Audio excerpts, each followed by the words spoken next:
Hello, hello, hello. Hey, y'all. It's me, your host, SB. Dearly beloved, How y'all doing tonight? I hope everyone is doing terrific. It is a Thursday night. Me and Mr. Boss keeping it real. Y'all, we was here at 7. We've been doing this thing, so y'all got to give us a shout out. We keeping it consistent, right? We promised we would. We're going to do it. We're going to continue to do it.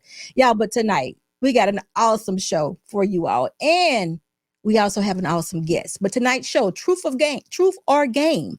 Now, I don't know if y'all seen it or not, but it started on a Friday night.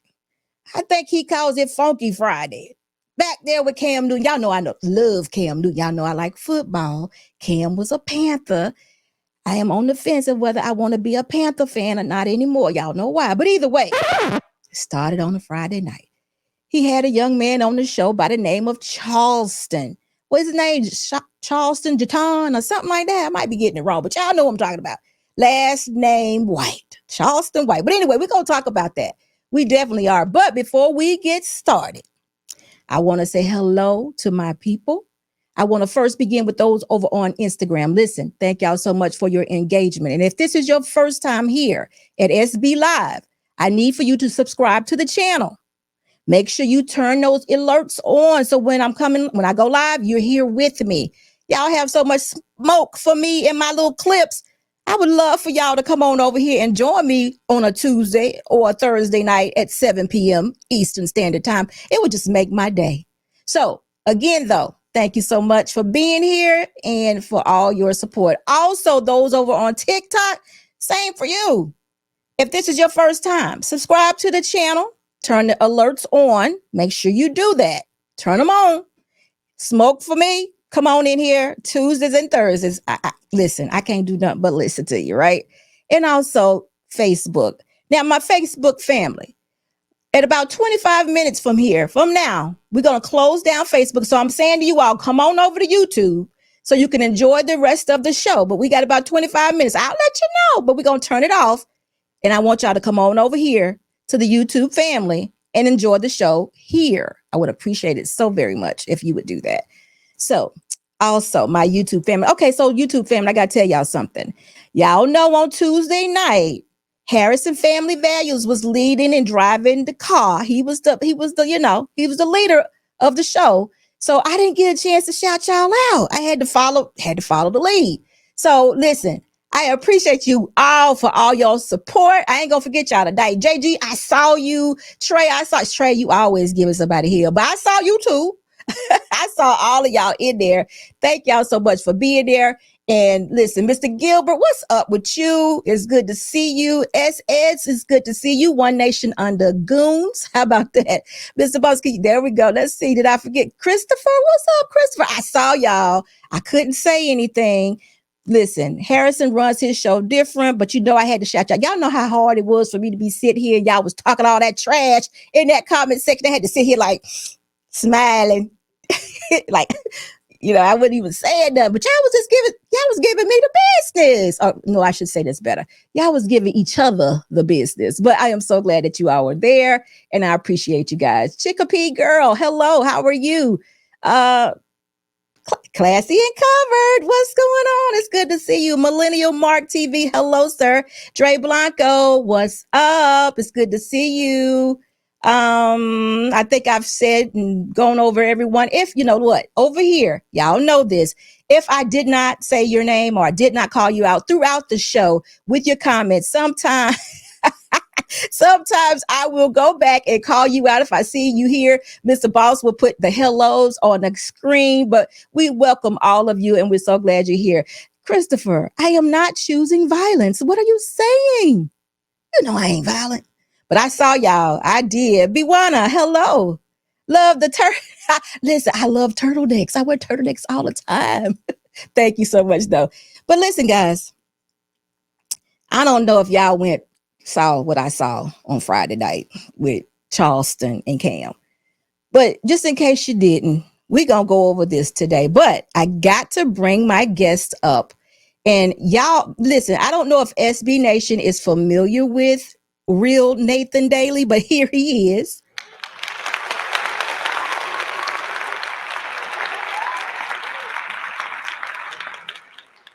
And we're going to let him tell us a little bit about himself before we get started with the show. Is this Catalea? I hope I'm saying that right. If I got it wrong, forgive me. CAC in the spotlight. Hello, hello. It's so good to see you guys. And I know the real Nathan Daly, listen, loves the support. And I do too. So I'm glad y'all here for the show tonight. So go ahead, Nathan. Tell us about yourself. Yeah, so first, security boss, thank you so much for having me on. It is an honor, it's a pleasure, and I finally made it to the channel. I know we've talked about it for a while, so I feel like this is perfect timing. So thank you, Mr. Boss, in the background, handling the business behind the scenes. I appreciate both Dearly of you beloved. guys. And so for those who don't know me, there might be a new face to this channel. My name is Nathan Daly, and I'm a former law enforcement officer with over 13 years of experience. Worked predominantly in the Black community out here in Atlanta, Georgia. And after my untimely retirement due to an injury on the job, I decided to start a YouTube channel and a nonprofit. And the whole idea with the YouTube channel was to try to bring clarity to a lot of these difficult topics involving the criminal justice system and police encounters, and then also have a conversation about how to repair this broken relationship that law enforcement has with the Black community. And sometimes having these conversations, we have to talk about some hard truths, and but the idea that you guys get to get this information from a trusted source, someone who is genuine, someone who wants to see change. And sometimes that means holding our side accountable, Black people, and then also holding the police accountable. Two things can be true at the same time. So on my channel at Real Nathan Daly, we talk about these topics, and then we also cover social issues and current event topics that impact this nation, and then also specifically our community. And so again, this is going to be such a perfect conversation for us to cover. So, Nathan, before we get started, I got to tell you, this is SB Nation, and over here, this is what we call Lover's Lane. Okay. So if I ever encounter a single man, are you single? No, I'm not single. Oh, I'm not single. Yeah, I'm okay. off the market. He's off the market. Okay, yeah. Well, anyway, okay. So I gotta make this one announcement. But this is Lover's Lane. I get folks married over here. So okay. Listen, everyone, I Choose You is on the way back. But this time, I Choose You is my dating show, Nathan. And I Choose You is on its way back this time. But you must be 40 and over to participate. Oh, well, I don't even make. I'm not even. I disqualified off the top. Then. Well, listen. I'm a young man. Okay. Well, you got to be 40 and over. This is the real sexy group this time. 40 and over. Okay. I Choose You dating show is on the way back. If you are interested in becoming a bachelor or a bachelorette, participating in I Choose You, please drop me a little note at sbshow2020@gmail.com. We are starting it up again. Listen, if y'all not familiar with it, you can go to my channel, go back and look at the previous I Choose Yous, and you will see exactly what we're doing. But like I said, this is Lover's Lane over here. I believe and advocate for marriage, so I'm trying my best. I'm believing the nuclear family, y'all, so I'm trying to put it together. So again, nuclear family, I Choose You, over 40, grown and sexy. sbshow2020@gmail.com. Go ahead, sir. I'm sorry. Go ahead. No, I like it. I think that's dope. I think it's necessary. I definitely, I'm definitely going to participate and make sure, I could probably be a judge. You could be a judge. Yeah. You gotta go check it out. It was so fun. A terrible thing happened. Well, something happened during the last show. It was really, really good, but that was when Kevin Samuels actually passed away on that Friday. So it was kind of like a downer, a little bit. Yeah. It was like, oh my goodness, so shocking a little bit. So, but it was an excellent show. We had a fun time. I had an NFL player on there. I had a professional dancer. I had a content creator. It was fun. It was good. So professional dancer, you mean like ballet? Or are we talking about? No, I mean like Chris Brown dancer. Okay. We had a bachelor. The Bachelorette actually chose the guys, so we had bachelors as the contestants. We had 3 men. We had more than 3 men. We had like 5 or 6 men actually, but the top 3, it ended up being an NFL player. His name was Nyheim Hines. Back then, he paid for the Colts, and the professional dancer was a Chris Brown dancer. He lives or has lived in Atlanta, may still be there. And the content creator was a young man that's on the Daily Wrap Up crew. One of the three guys that's on the Daily Wrap Up crew, he was one of the guys, Ace, actually. So it was good. It was really good. It was funny. It was good. Everybody enjoyed themselves. So that's how it goes. So listen, Nathan, how do you want to get started with it? Do you want to just jump into this thing, or how do you want to do it? You want to give Yeah, them an outline to what we're doing. I yeah, don't know who's seen the video, but y'all, it started on Cam Newton's channel, his podcast on Friday, Funky Friday, had Charleston White as a guest. And I think we should jump into it. So listen, guys, do it. the first video that we're going to show you all, or the first clip, Charleston is speaking about how hip hop has affected the young kids. And y'all already know, but I'm going to let Charleston talk, and then me and Nathan are going to talk, and we will get there. Go ahead. Leave. Just like every other kid, what we do, we cut on that television. So now, when we cutting on the television, at this time, homie, Excuse me. gangsterism being introduced. Nigga, mama at home. And what I see on TV is being propagated. It's being glorified. Imagery, right? It's no more Big Daddy Kane's. There's no more Kid and Play. It's no more MC Hammer niggas dancing. Imagery is now being subjected to children through the hip hop culture. The bad boy, the outlaw. Come on, homie. NWA, the gangster. Yeah. Nigga, fuck school. I pull a G about a week. All right. So listen, y'all, I forgot to put that disclaimer out there. You know, Charleston has a foul mouth. So please, y'all, just work with us tonight. Y'all are all grown, hopefully. So, okay. So what Charleston has said is that we're going to kind of give it a go back a little bit, because what he said was that since we have a lot of single mother homes, even in his day, the moms are out working very hard, taking care of the house, being leaders, making ends meet, raising children, doing all this on their own. So when the mom's out working, the children are doing certain things. They're being raised by the things that they hear, like music, rap music, TV, stuff like that, stuff in the community, gangs and things like that. There's a huge influence on our children. So that's where he's coming from. So go ahead, Nathan. Yeah, so I think this is always a very contentious topic, right? Is the influence of music. I've debated plenty of people about this countless and countless times, again, in reference to hip hop, rap music, and does it really have the influence, right? You hear one side of the argument is always talking about, well, it's not the rapper's responsibility to censor children from getting access and listening to their music. Then the other argument from their side of the fence is that they're just rapping about their life. They're talking about stories. It's poetic, right? And so why should they be penalized for just sharing their experiences, right? So that's the argument on the rapper side of the fence. They can't control what people do since they listen to their music. Then on the other side of the fence, we have the actual listeners, right? What a lot of people don't realize is, unfortunately, our community, there's a very large segment of our community that's highly susceptible to these lyrics. We see it play out in children. We see it play out with the adults. We see the adults actually participating with their kids playing this music. They do things like the TikTok challenges on their own social media. The problem is the lyrics. And I think, some of us aren't as spiritual as we're supposed to be, right? We know there's another component to this. A lot of people always like to leave out. There's power in words. There's power in the tongue.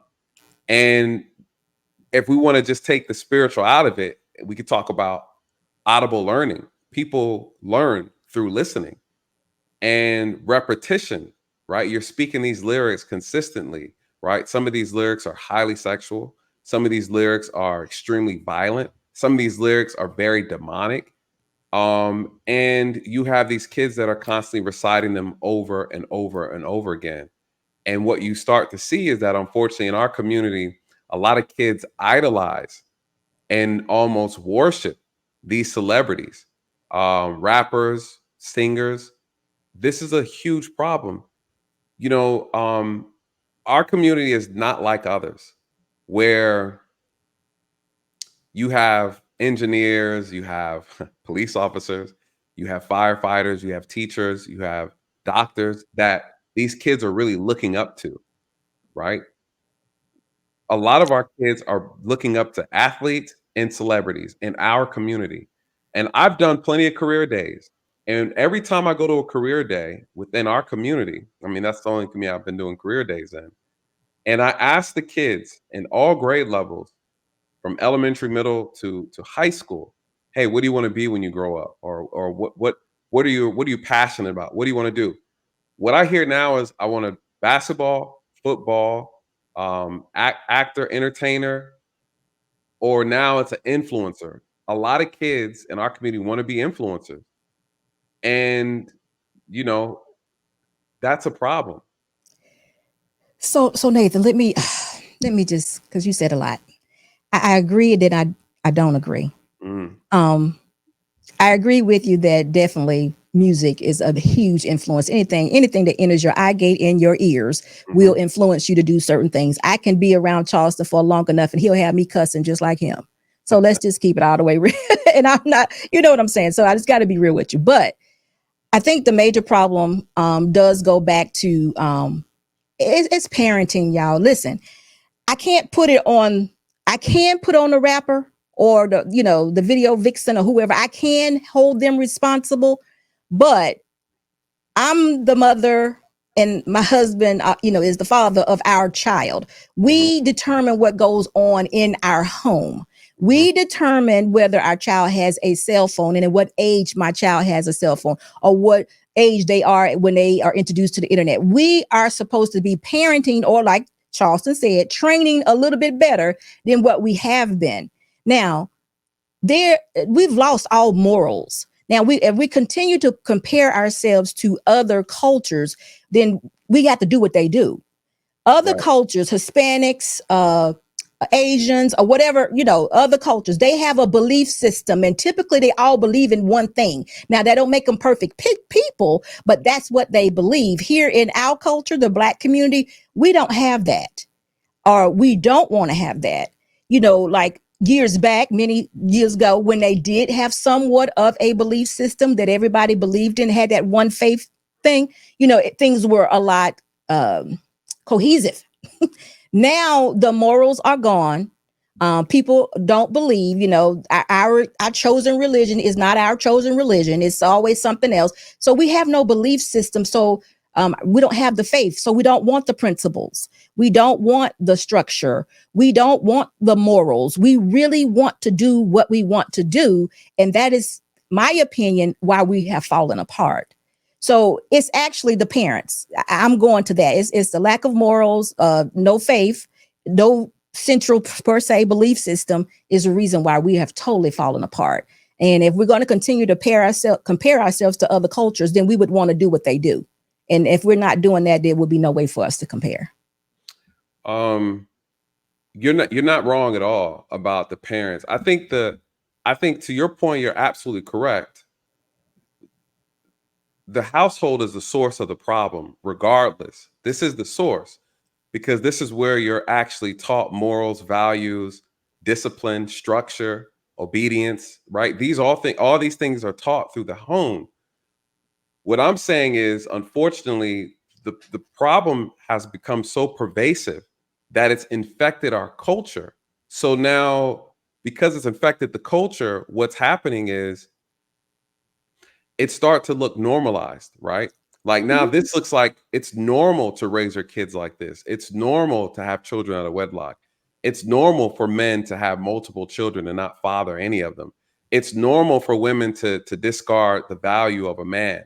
It's normal. This has become normalized. I agree. So there is, when you believe as a woman that you can raise children by yourself and that a male is not needed, right?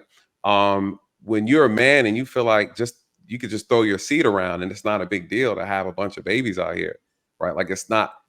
We have normalized this dysfunction, And so, yes, parenting in a strong, stable household is needed to repair this problem. The problem is the culture has said it's okay not to Not to have have one. stability, not to have structure, not to have discipline. This is bigger than an individual problem. This has become a cultural poison in a sense, to where good is now considered evil, and evil is now looked at as good within our community. And I think that is the problem. Charleston White said it perfectly. He said, "Listen, now that I got y'all attention, let me tell y'all, the Black community's effed up. It's effed up." And when it becomes a cultural issue, it means that there are so many different influences that now we have our culture is starting to look like the dysfunction, right? And so that is the issue. How do we reverse engineer this problem is the real question. And then what are the weapons that are formed against us that are prospering? Because those are the things that need to be addressed. We don't have any principles. We're not operating with principles or standards. Some people have a standard of morals. Okay, so we won't do this. We won't disrespect. We won't steal. We won't do these certain type of things. They conduct their lives with a certain amount of order. You got a whole set of people over here that feel as though if they don't have the Jordans, they can go steal them. Right. And that's normal. And you got people that will tell you that, well, how else are they going to get the Jordans? Why do you want the Jordans? Right. So that moral compass that we used to have, it's gone. It's gone. See, we used to do things out of duty, not necessarily because we wanted to or it felt good to us. There were certain things you just didn't do. In order to get community, you got to have a mama, daddy, some family in order to get grandma and aunts and uncles. So if we're not trying to have a marriage or a nuclear family, we're never going to get on track. It's not going to happen. And for me now, I always tell my ladies, this is what I say, ladies, let's start somewhere. So we can't live in dysfunction all our lives, can we? I mean, is that possible? I guess to some, it may be possible. I'm not saying that we're perfect people, but somewhere along the line, let's try to correct this mistake. Let's don't continue to make this mistake. So ladies, preserve yourself until marriage. When the man asks you to marry him, then you then marry him, then you all go have a child. This is one house that is corrected.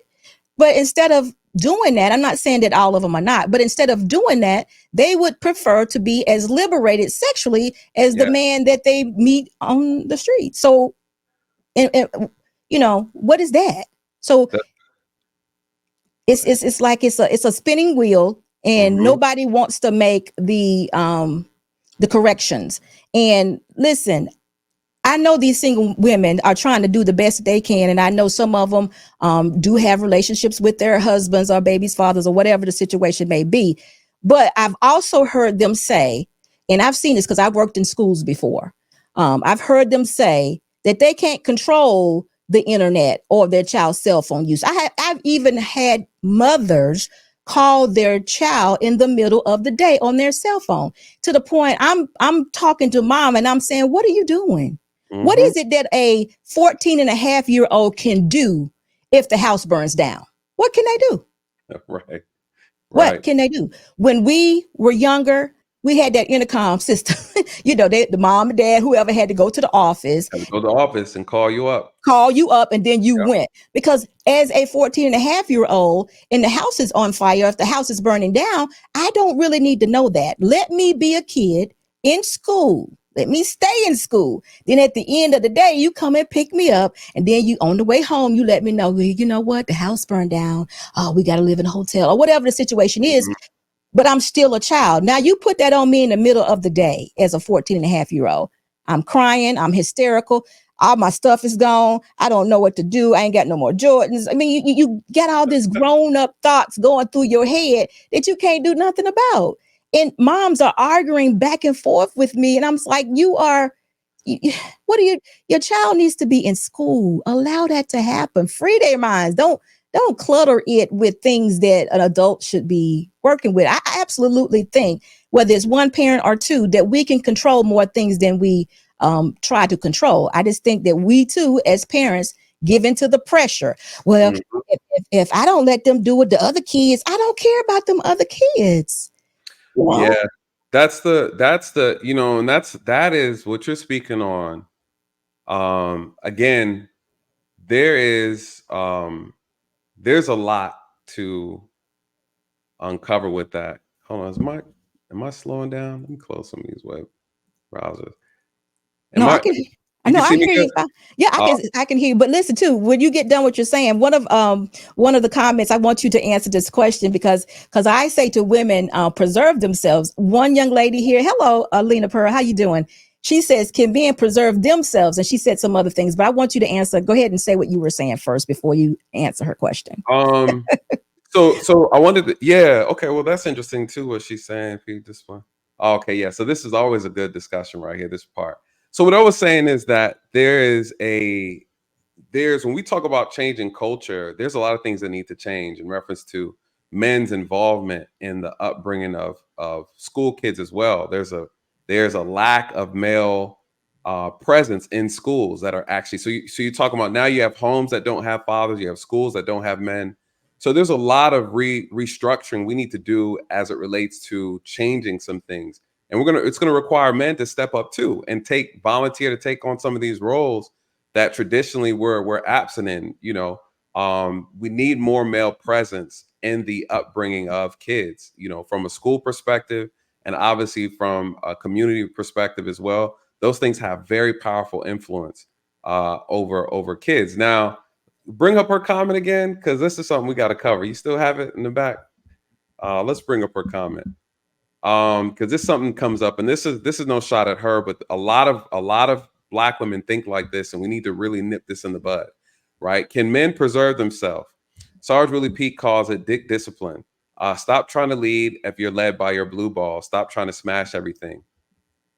See, that's a conversation for men and men to have, as men are telling other men to discipline themselves sexually, to be more responsible sexually. The reality is, if we really want to be honest, ladies, you are responsible for your own body. Nobody enters through your body without your permission. If you're having unsuccessful partners that are entering into your body and dropping off substance of baby batter into your insides, ma'am, that is you. That is all you. And now you're mad because the man he's a bottom feeder. He lacks no purpose. He has no discipline. He's not acquiring anything out of life. He doesn't want anything out of life. He's living in his mama's basement, and you let him in between your legs and you let him shoot to the stars. Man, that is on you, 100% on you. And then now you want him to be a man because you got pregnant, but he was a boy when you met him. Man, that's your responsibility. Stop blaming men for your poor choices and your poor decision making, because you picked wrong. Now it's everybody else's fault. Okay, so I don't understand how women get away with that constantly lying to yourselves. You are in charge of your vagina. You are in charge of the man that you let come over to your home, or whether you're in the back of an alley, in a car, at the lot, wherever you plan on doing the business at. Man, that is your choice, your body, your choice. No man, no man. And so I don't understand that logic. And unfortunately, we have a lot of women who suffer from a high level of delusion. And what ends up happening is they lie to themselves in order to circumvent around that guilt and that shame that they have for making poor choices. That's all on you, boo. That's you. So Nathan, before you answer that question, the thing that I led with was I say to women, preserve yourself until marriage. That's it. If they were to listen to the woman that spoke first, that is speaking to women, that has permission to speak to women, then your question that she asked you wouldn't have mattered. Because you know what? You can't put, listen, I have to supply the whole. And if I Yep. ain't supplying the whole because I'm preserving myself, what a man does is really doesn't matter. Doesn't matter. I've heard women talk about how men should put a condom on. No, ma'am, you should make sure he has a condom on. Right? I can tell you stories about women who get upset when I brought a condom to the table. Oh, it doesn't feel as good. They'll try to talk you out of wearing a condom. Lady, stop it. Stop it. This cognitive dissonance that takes place within our women is out of control. It's out of control. And one of the biggest problems that we have is that, again, women will lie. They'll lie out of it's a way to find, I guess you would say it's a way to find comfort, right? When you can avoid the shame and avoid the guilt, you lie and say it's the men who did it. Women are master manipulators and gaslighters, right? So when you see a woman who's able to take accountability, she doesn't blame a man. She blames herself because she knows she had all the power over those decisions. You're mad because the man, what you'll also hear women say is, well, you know, he lied. He talked me into this. He did this. No, he didn't do any of that. You fell for it. Right. So again, there are men out here who don't want to build with you. And if they don't want to build with you, they want to play with you. And because you can't distinguish between the two, you can't distinguish between a man who is interested in your body versus interested in your mind. You decide to sleep with them anyways, right? You the one who reduce your standards in order to enjoy sexual activity. You've turned it into a sport.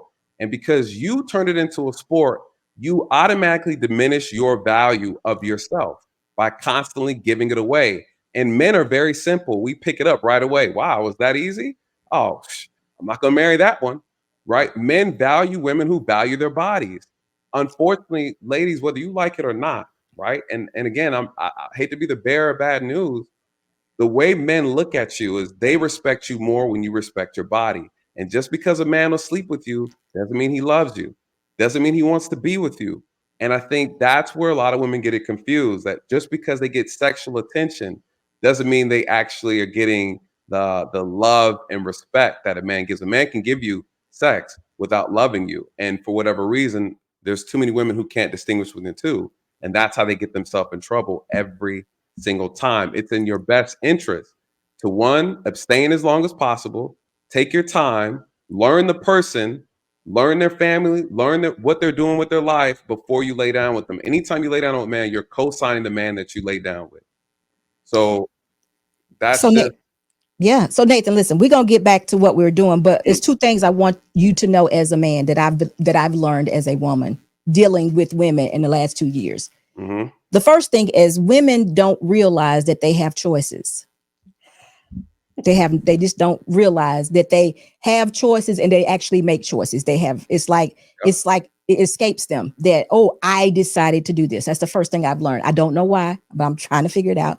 And the second thing is oh gosh, I forgot the second thing, but I'll think about it in a minute. But the okay, choices, the choices is it. That's the major thing. And also they confuse love, well, sex with love. That was it. They correct, confuse sex and love is the same thing for them because we are emotional beings. So we confuse sex with love and we don't realize we make choices. This is more reason why we shouldn't confuse or have sex because it confuses us more. And we should take ownership of our own life and mhm, keep your box to yourself. That should just that's be the it, end of it. But this also goes to what we're saying because now we have women who are single mothers and they're trying to raise 15-year-old boys who are like grown men making their own decisions about everything. And they can't make them not listen to hip hop. They can't right, direct them in a direction that they need to be in. So this is why Charleston is saying that we are suffering, our community is suffering because hip hop has a tremendous influence. And it's also now happening to the ladies. Women used to didn't be as affected as much, but now you got these Cardi B's. Well, we got the feminist movement. Now mhm, women are sexually liberated. So you mhm, got Cardi B with the WAP, Meg Thee Stallion with the WAP WAP or whatever. Then you got Sexy Red with the gonorrhea 2 times. And you got Suki Hana that will just do almost anything. And for some reason, we tend to enjoy that type of behavior. we've unfortunately in our community we've devalued the value of sex. We devalue the value of intimacy, right? It's a sport now in our community. I mean, you got to remember, what do we coined Netflix and chill, right? Now when you go on dates, it's okay. I came from an era where I had to come and pick you up, right? Yes. When I go to the door, I introduce myself to your parents. Hey, my name is Nathan. I'm taking your daughter out. We're going to the movies. That's how I was taught. I was taught to come and open the door for you. I was taught when I drop you off, I wait for you to get inside, right? Safely before I drive off. what I've noticed dating women is that they have no standards. If None. you're attractive and they want you, you're smashing. So now it's, oh, can I come over to your place? I don't let women just come over to my place like that. I have to vet you. And so when I'm talking to men, I'm telling them, hey, you need to vet these women because these women will set you up. Right. And so at the end of the day, there's a problem on both sides. The men are making mistakes and the women are making mistakes. The problem, though, is men acknowledge the mistakes that they're making. Because I'll talk to guys, I'll say, hey, bruh, that's a stripper. You should have known better. You know, everybody's passing around. Yeah, man, but I just knew it was gonna feel good, so I took the condom off. Okay, and now you got herpes, right? And so when I'm talking to men, men own it. When you're talking to women, women are blaming the men for the mistakes and the choices they made. Well, he said he wanted to marry me. Ma'am, you just met him yesterday. Well, he said that he loved me. Ma'am, you met him at the strip club, right? And so women are falling for the stupidity. But here's the thing though.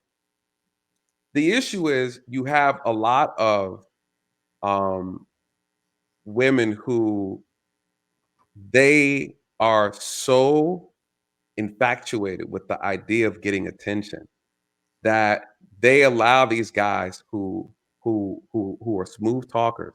I call them soothsayers. They can spit this game. Women are attracted to that, right? The problem is the men that these women should be giving their time and energy to, they don't want them, right? Or what I always like to say is women go after the men that they want. They don't go after the men that they need. And that's the issue. And so they chase after these guys that they want. They sleep with the guys that they want. The guys that they need, they don't pay attention to them until after they made so many mistakes.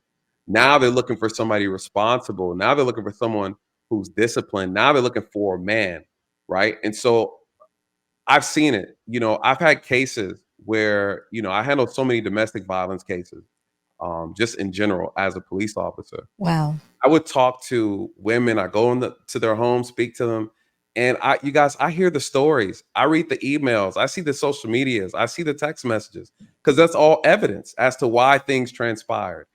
And I remember this case. I'll never forget this. This woman, she was educated, Black woman. She was a nurse, and the guy she was dating broke into her apartment, stole her stuff, and basically disappeared. So when I'm asking her, I'm interviewing her, asking her questions. I said, "Hey, I got my little notepad. Okay, what's his name? His name is they call him JoJo. Okay. What's his real name? I don't Um, know. I don't know. I said, you don't know his first name? Oh, he just goes by his nickname. And he's been living here with you? Yeah, he's been staying here. Do you know his last name? No, I don't. Okay, what kind of car he drives? Well, he was driving my car. In my mind, I'm like, are you crazy? Are you crazy? We're talking beautiful sisters now. I'm not talking no bottom feeder chicks. I'm talking about educated Black women who have their own, that do their own, they're attractive. They will sleep with guys at the bottom of the barrel, but then they'll keep standards and they'll force structure and discipline over men who have themselves together. It never makes any sense to me. Mm. So this guy ends up, they get into a domestic. She ends up pouring bleach on his clothes because she finds out he's messing with somebody else. She goes off to work. He takes her TV, takes a lot of her stuff, and disappears. She doesn't even know who he really is. I said, ma'am, I can't. All I can do is write a report and keep it moving. You don't know nothing about him. You gave this man your body, and you don't even know his real name. You know, that's what's going on out here. So listen, we're gonna move on, but I gotta tell you this, and I'm saying this to all my ladies. I'm gonna continue to try to add value because we have to get our value back in order to know that we give life to a situation. Yes. I think we've gotten so far apart, so far from it. We don't know the purpose of being married, why we get married. We don't understand the what we add to marriage. We just don't have that value anymore. So I'm gonna continue to tell ladies all the time, we are so valuable. We add to the equation. We gotta get back to it. But Let me say that before we go on to close with that. Ladies, you have so much power and you are giving it away. You are so powerful. Your body incubates life. You help create life, Yes. right? Life Yes. comes through you. Yep. Your body is a temple. And what I'm saying is, you guys are recklessly throwing your power away to men who do not deserve it. Right? So you have to you got to get back into a place where you, one, know that you're valuable, Yes. know that you're deserving of the best. And so because you're deserving of the best, don't let anybody talk you into giving anything less than what you know you're worth. Stop falling for these clowns out here. There's a lot of great, amazing Black men out here who want to love, respect, and treat you like queens. But if you treat yourself like a clown, you're going to be taken to the circus. Yeah. It might even mean, just having a total do-over. I may not be able to visit Instagram anymore. I may not be able to be on YouTube anymore. I have to change everything so I can get a different mindset. You have to align. I think you need to align yourself with your creator so he can direct your path, so he can show you exactly what you're supposed to look like as a woman, a lady, and a wife, if that's what you desire. Abstain from sex as long as possible. That is abstain from sex. Don't let these men talk you out of not using condoms. And you yourself, stop telling men your vagina is sensitive to latex, because that's the lie y'all tell, because y'all want to feel the raw. Okay, They stop. liars, bro. They liars. Oh my goodness. Stop So listen, it. we're gonna go on. We're gonna go wrong. We just have public service announcement, security balls. We had to throw that in there. Yeah. Listen, next we're gonna talk about how Charleston thinks Black kids being raised by one parent is straight trauma. So let's listen to what he says, and y'all, we're gonna talk about this a little bit also. Not under the radar getting in trouble because the oldest one is getting in so much trouble. Right. And that's what's happening in these households. And it's becoming overwhelming. It's only one parent. It's only one parent. Not only that, the problems and the frustration of the children is mounting on top of whatever problems you're having at work, whatever financial problem, and your relationship problems. So along that, as not just you, but what you've been able to verbalize and picture paint is a typical situation in Black America. I call it the traditional single African-American parent home. It's so not problematic. It's trauma-based. It's trauma. It's trauma-based. In that household that's festering, and you're building the next generation of killers, pimps, drug dealers, because that's what they see. Out of fear. Okay, so he's exactly right again. And we don't even know. We have no idea. Lots of times we're just living life. We're not even paying attention. Here lately, we have heard, because you know what, Nathan, I don't think I've said this, but I think I told you that my husband and I own a security firm. So we work with police officers like on a daily basis, right? So we see a lot, and we also work, not so much now, but we work in lower income residential communities. Y'all know what I'm talking about. But anyway, a lot of times we would get stories or hear stories or actually have to show up where 11-year-old, 12-year-old girls would run away, and they would run away down to the public transportation off, locations or what have you. And they were being trafficking by a 17-year-old. Yep. And dad would go down and get them, or, at the end of the night, I don't know if everybody knows this, but at the end of the night, which the night may end like at 3 a.m., I think that might be when the close of it was, it's 3 a.m. The police officer, the transit officers, you would have to gather up who was ever left and take them back home. So, if they saw 11, 12-year-old girl, they would have to take the child back home. Yes. It has gotten so bad that one dad refused to allow the child back in the home. Yep. Because he had been down there so many times trying to get this young lady and put her in school or what have you. So she had gotten so good at this thing, 12 now, 11, I think 11 or 12 years old, not even a teenager yet, y'all. She would go to school, and instead of riding the bus home, to get that sandwich and all that, catch up on your little nap or what have you, she would go straight to the transit system, straight downtown. And she would be there all night. And she would, so she actually came from a home where there was a mother and a father. But the point I'm trying to make is what this a 17-year-old young boy was what was trafficking her. That was her boyfriend. Mm-hmm. And can you imagine at 11 and 12 years old what type of life she's going to experience as an adult being trafficked at 11 and 12 by some young 17-year-old? She has no idea what she's doing. She's just doing what he tells her to do. And maybe I shouldn't say that because y'all gonna be like, yeah, she knows she's having sex. Yes, she knows she's having sex, but she doesn't know how this is affecting her body. She doesn't know what it's going to be like in 10 to 15 years when she's an adult woman, or if she gets pregnant and have a child. She has no idea. So I'm just saying 17 years old, which is a young boy who he has learned from somewhere, like Charleston was saying, they're learning how to be next generation Yeah. pimps. Yeah, he's learned it already enough to have, and she wasn't the only one, but I knew about this one because the dad refused to let her enter the house. And I was just like, Dad, if you don't let her back in, what's going to happen? I don't care. She, I don't care. She's running away, jumping out the window of the house and just doing all types of stuff. And I'm just thinking, oh my God. Listen, the what people don't realize, age ain't nothing but a number. Age ain't nothing but a number. It's No. nothing. I think, Yeah. age is nothing but a number. I know kids that are 14 that'll come take your life, and That's true. they want to make money, and these kids know how to make money. And if I'm hustling, making money, you've already lost your virginity at 13, and I'm like, yo, I'm gonna break you off $50 for every John you lay down with. Now you got to hustle. Sex don't mean nothing to you anyways already. You 14.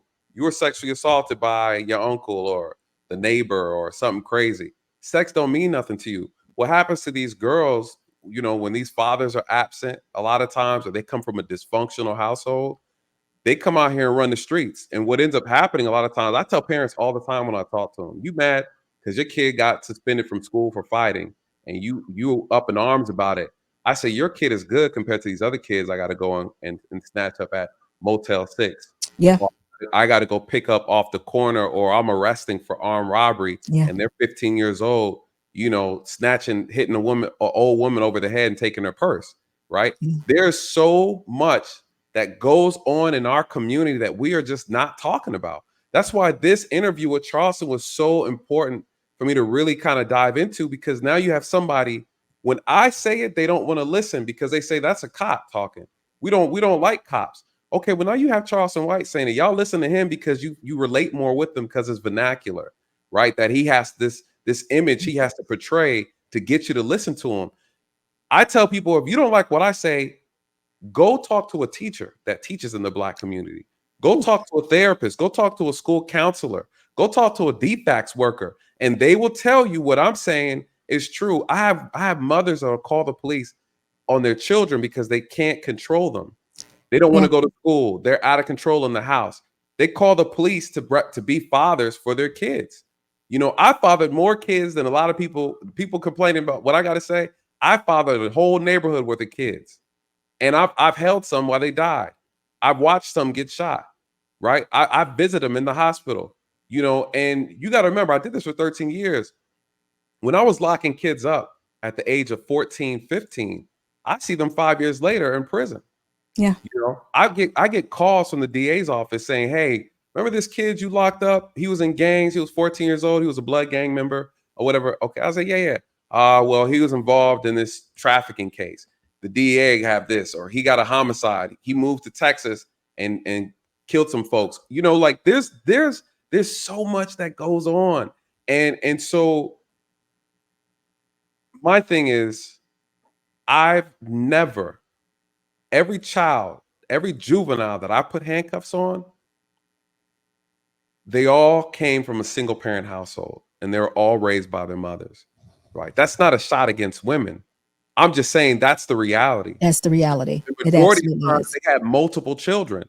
And I had mothers tell me, don't bring my son back because he's out of control. Don't bring him back. I got other kids to worry about. He wants to play around in the street. That's how his brother got killed. Yeah. I'm picking up 15-year-olds and they got tattoos on their face already. They're selling pills. Where they get the pills from? They're breaking into CVS jumping counters. You guys, this stuff don't make the news, you know. No. And so when people are asking me questions or they're complaining about the school to prison pipeline, no, it's the dysfunctional house to prison pipeline. The school ain't got nothing to do with it, you know. And so we as a community like to complain and shift the blame on everybody else but us. And that's why things don't get fixed. If I can keep sidestepping responsibility, well, the person we're blaming, they're not responsible for fixing it. That's why this thing becomes cyclical. And it's constantly generation after generation. We keep seeing it. Everyone's waiting for a white person to fix the problem, and it's not their problem to fix. Listen, there are so many stories I can tell you about these single women and these boys, you know, in these homes. Because we even had one, and I told my people this story several times, where a 16-year-old boy, at 10 feet away, 10 to 12 feet away, actually shot at two of our officers while they were sitting in the car. Mm, The fact that he didn't know how to shoot was what saved their lives. mm, The mother hid him.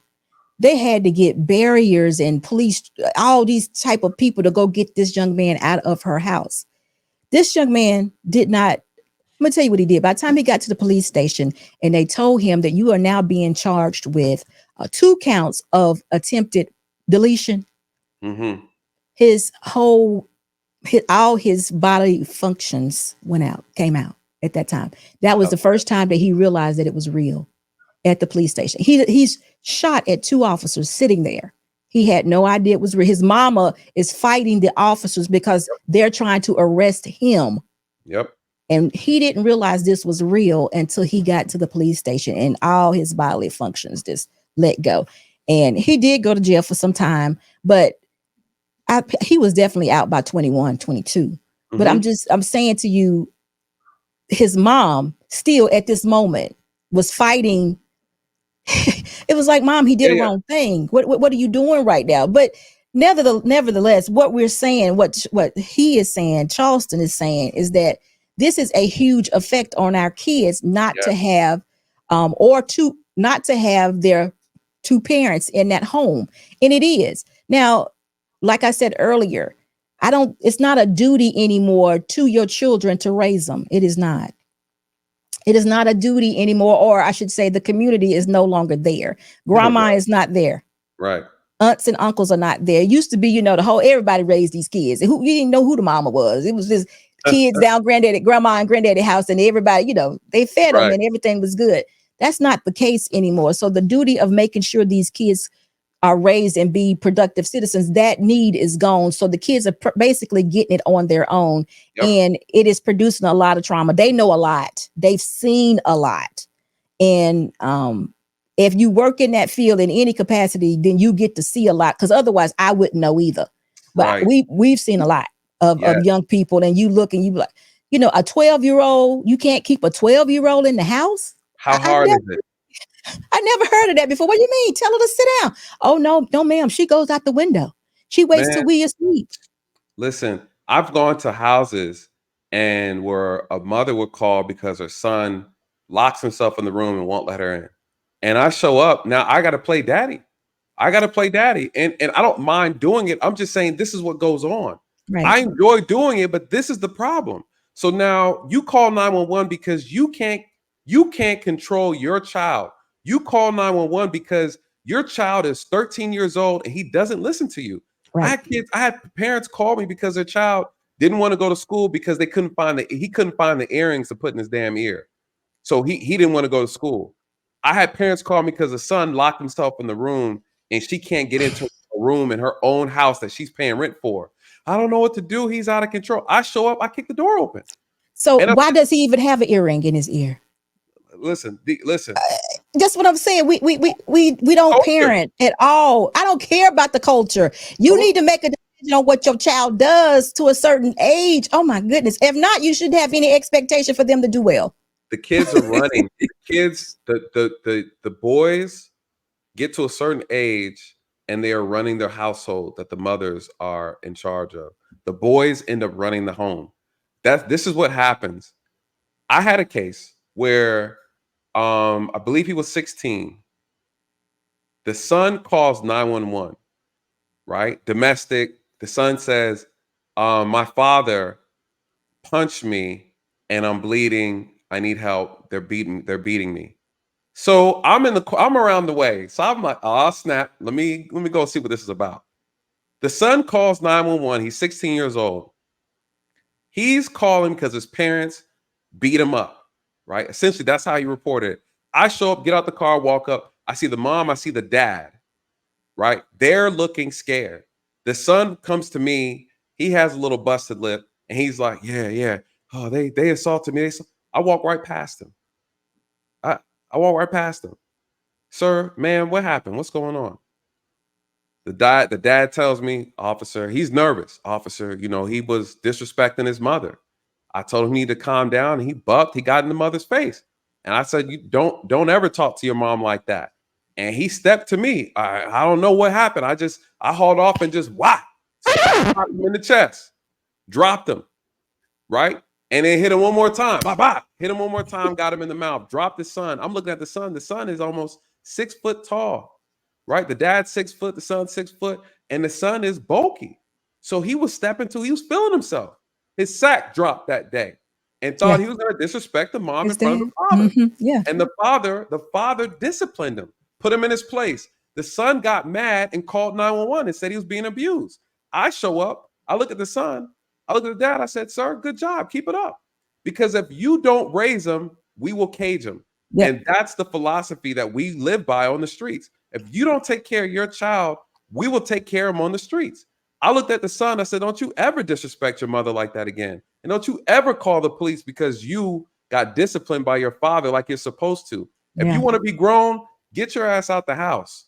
Right. Until then, have a nice day. If you want somewhere else to live, I got a nice place for you to live at. And I'm more than welcome to take you down there. And I shook the father's hand. I told him, keep up the good work. And I drove off.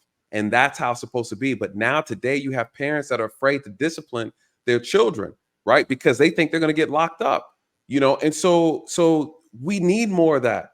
But these kids today, they understand when they don't have accountability, there's no structure, no discipline. They keep testing their parents. When you're one parent trying to raise a grown little boy trying to become a man, he doesn't respect. These kids do not respect their mothers. That's just what it is. No, that's what it is. They don't. And listen, I want to go back to something because I saw Trey. I said, why does he have an earring anyway? Okay, so he didn't want to go to school because he had a piercing in couldn't find the earring of this piercing in his ear. And he was, how old was he? He was like 14. See, 14, for me, 15. The kind of discipline I grew up with and principles I grew up with, having an earring in your ear, if that was something you was going to do, it was a grown man's decision. It wasn't something that a little boy could dictate. Right. My brother couldn't go to my mom at 12 or 13, 14 and say, Mom, I want an earring in my ear. She probably would have smacked him and be like, boy, go sit down somewhere. Because that wasn't the makings of the man. Correct. It wasn't. Now, if a man who would be over 18 or wherever, if he decided at that point in time he was going to get an earring, then that would be what he do. But parents did not encourage behaviors that were unbecoming of who we were growing up. They didn't do it. They kept it real simple. So we wouldn't be exposed or desire the things of what they would call the world. That's the structure that we grew up in. But let's just keep it going. The next one is what you've been talking about, that prison reform. If y'all don't discipline them, then guess what? The police officers are going to cage them. And that is what we've been seeing. And guess what? The ages are getting younger and younger. And they're saying now that they want to try them as adults. And now I find myself sometimes, I'd be saying, lock them up. I know that's not the answer, but there's a case that we just recently came out where 10 boys ganged up on one little white fella, kicked him in the head. He died 6 days later. I think they were 14, 15. I don't think any of them were adults. Nope. So now, of course, the family is like, they're not adults. Their brain is not developed. But y'all, they kicked the boy in the head. It was 10 of them. They knew what they were doing to some degree. So what you think? Let's listen to this first, and then we'll get back into it. Building the next generation of killers, pimps, drug dealers, because that's what they see. Out of fear. What I'm hearing in this particular moment is like prison reform is essential. It's real. It's very essential. It's very essential. You have to understand, homie, there was 20 or 30 years of our country who believed that we should be tough on crime. And they became tough on crime. So not only did they create sentencing guidelines, that's where the 3 strikes come in. The minimum sentencing guidelines came in that was completely unjust and unfair, particularly to us. That's where you start seeing children going to prison at 15 and 16 years old. When we have all the evidence, we have all the research, we have all the medical and science information that says that the human brain don't develop to at or around 25. So why would you take a 17-year-old, a 20-year-old, and sentence them to life without parole when they don't even have the full brain development to make the rational decision that you and I would make in certain situations? If you factor in child trauma, you factor in the abuse, you factor in neglect, that brain may not develop to 30. So Tough titty said the kitty, but the milk's still good. You know, I hear what he's saying. I don't disagree with what he's saying, but the reality is that the kids need to be removed, and there needs to be a different type of institution where they can be removed, and then they can actually undergo some therapy for the sentence that they're sentenced for, right? So I think the system needs to be set up differently for them, but they don't need to be back in society. You know, whether or not you have a building and on the inside you have pretty pictures of paintings of unicorns and apricots and watermelon, like whatever it is, but don't put them back in society. Your punishment is that you're removed out of society.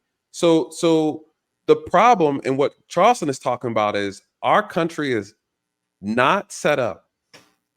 Our correctional system doesn't correct anything. No. That's a fact. It's not designed that way.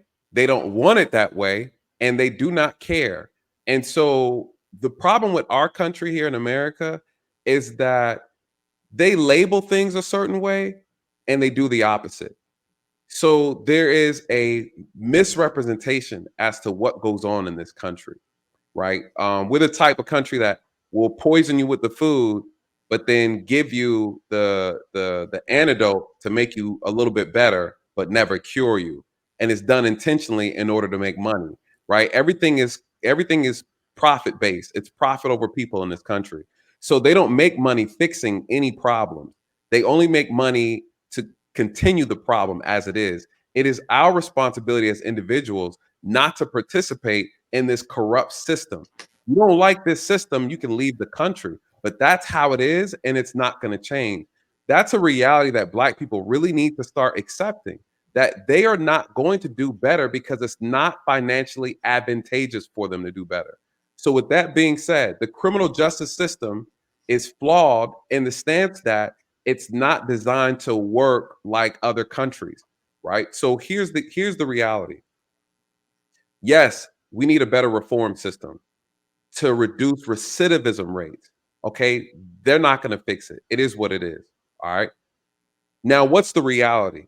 The reality is you have kids out here who are committing murder at young ages.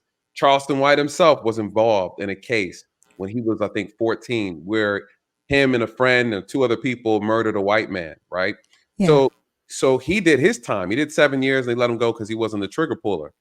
I know kids who've pulled triggers.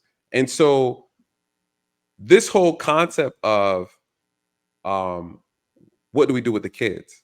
You remove them. Okay, so listen, I have for me, it's like 2 parts. Okay. I agree.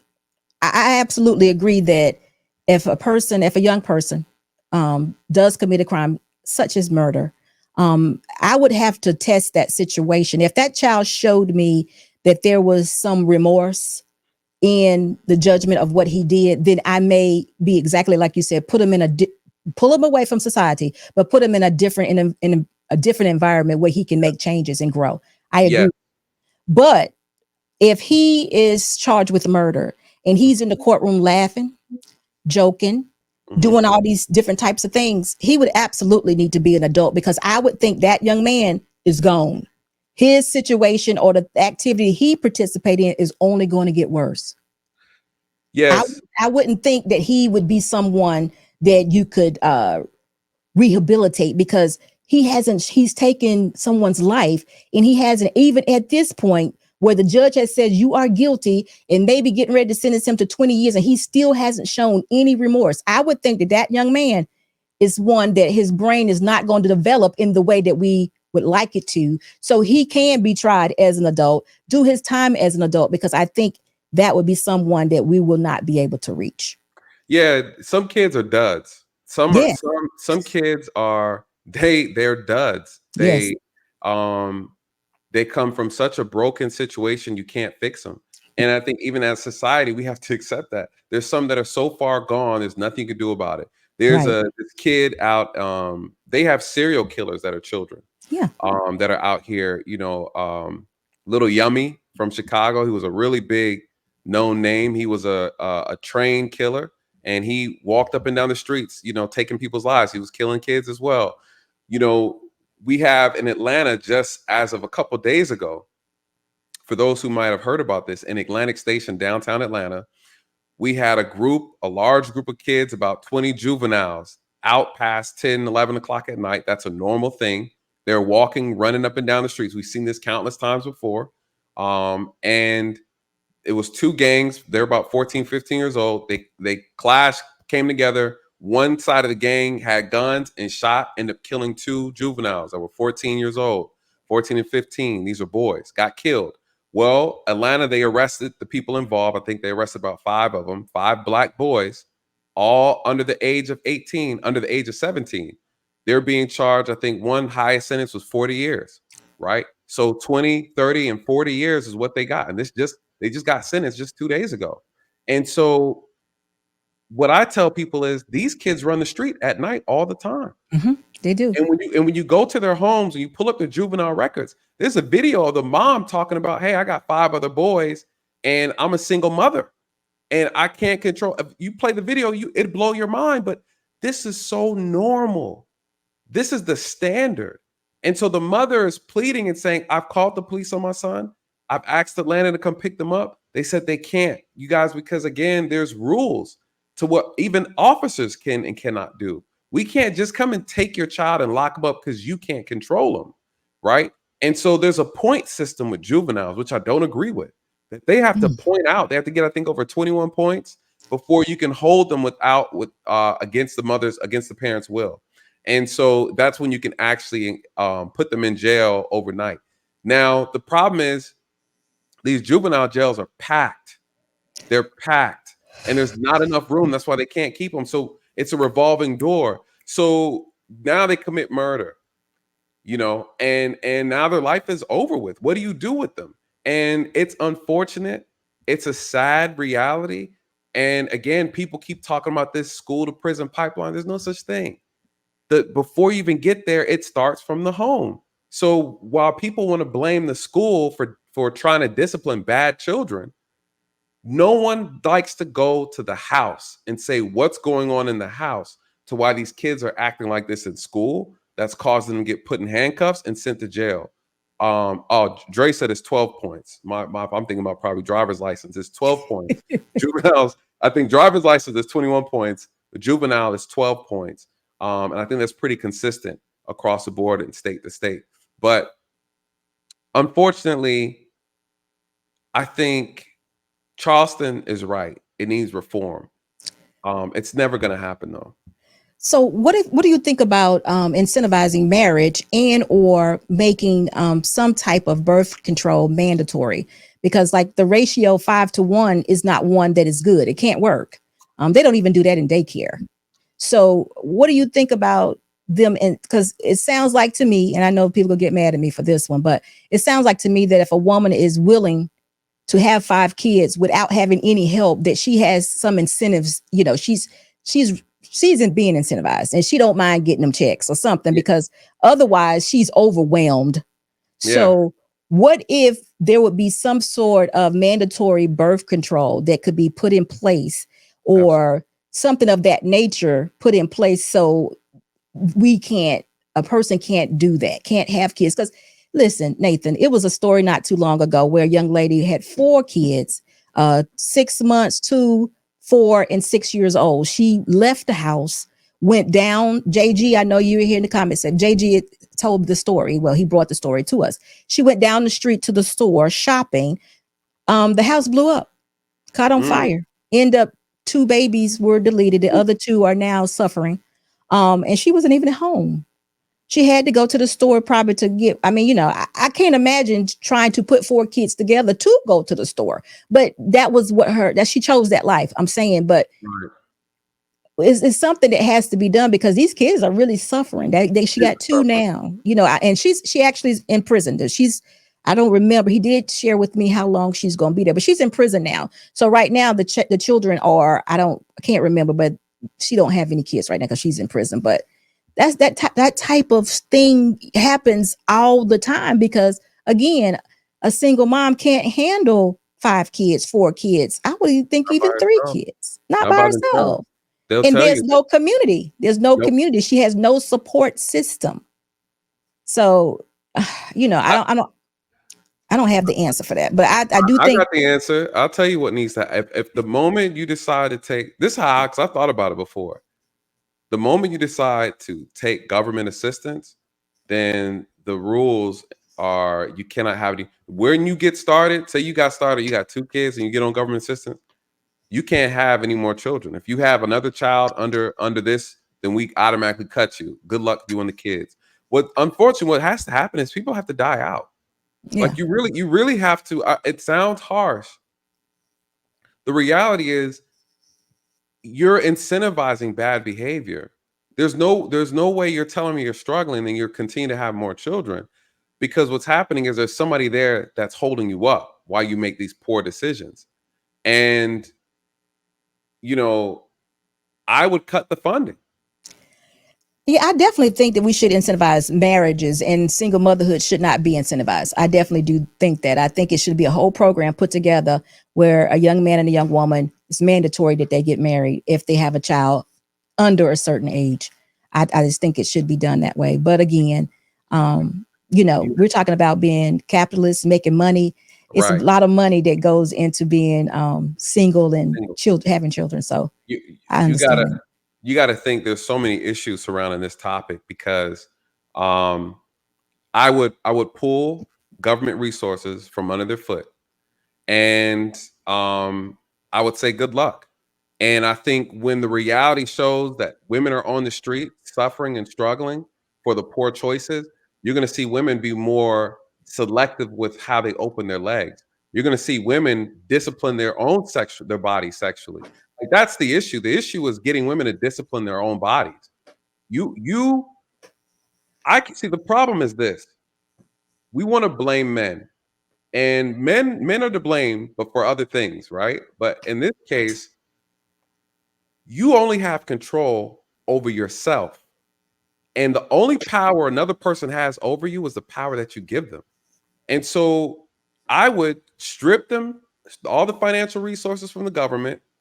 If you're on it, these are the rules. And if you're on it, then you got to also take parenting courses, because not only is it a behavior thing, it's also a mentality thing. And so a lot of these kids are going to school, even if you have the right structures at school, they still go back home to the dysfunctional household. So you have to repair the home as well. And so if you're going to be under our financing, then you're also going to be under our teaching. It's going to be a requirement for these mothers and parents to take these courses, marriage courses, and you need someone to physically lay eyes on these homes. And if you're going to be taking these checks, you're going to have to go under this structure. These courses, you're going to be online taking parenting courses, doing classes just like your child. You're going to be showing up in school. You're not working, so shit, you might as well be at school with your child, learning. Y'all sitting right, half of y'all both. The problem, these kids can't even read. So again, they're going home and they're not getting trained. So there's so many issues, but again, we're funding them to be degenerate. And that's the problem. And again, that's where they want us at. You know what? I agree with you, but I would even go, I think we should give them everything. If we incentivize marriage, meaning husband and wife together, they're married, I think we should hold on to them, teach them everything for the first 5 to 8 years, even put them in homes as long as they follow the program. Like you just said, I would incentivize, I would give them tax breaks. I would make sure they go to college, learn trades, have parenting classes, all of that up until about 8 years. But the thing that gets you, the part that kind of stumps you is that, okay, you can't, within marriage, you can't keep it from having more babies. So, No, when the next baby come, do we start over again? Because it needs to have a beginning and an end. It can't just go on for life. no. If they're married, see, the thing is, I would give them incentives. You got countries right now like China, Japan. Now they're trying to pay people to have kids because their Sure. Yeah. population is decreasing. So no. My thing is incentivize healthy marriages. Let them Yeah. take courses. They show up. They got to show up on these classes. They got to commit, and they get paid. And I think I'd rather do that than pay them to be separate and making multiple children without a father present. But you have to teach these things in school. It needs to be part of the curriculum now. It's so bad, it's so dysfunctional that now you have to teach proper etiquette in classrooms. It needs to be a course on how male and female dynamics need to be, right? Like I think it needs to be incorporated into the classroom. Why? Because they're not getting it at home. We have to think about what culture is. Culture is supposed to be passed down by the woman, right? That was always a woman's responsibility. The woman stayed home and took care of the home. She took care of the kids. Part of her job, the most valuable, the most important part of her job was to instill culture, right? So if women are instilling culture, what are they teaching these kids? Right? So we have to have a big reset button in our community, but it has to come from somewhere. Like you're saying, they're not getting morals, they're not getting values, they're not getting structure, they're not getting discipline. Our community is under a state of emergency, whether a Yes. lot of us like to believe it or not. It is so bad. The problem is so pervasive that if we don't find a way to put a tourniquet on this, our community is going to bleed out. We're already only own 1% of the wealth in this country, which is completely foolish, which is crazy. We're constantly consuming and not producing anything. We are going to wipe ourselves out. And a lot of our problems today are self-inflicted. As much as we want to blame the white man for a lot of these things, though they may have created the problem, at the end of the day, we are actually perpetuating the problem. And, it's on us. It's on us to fix.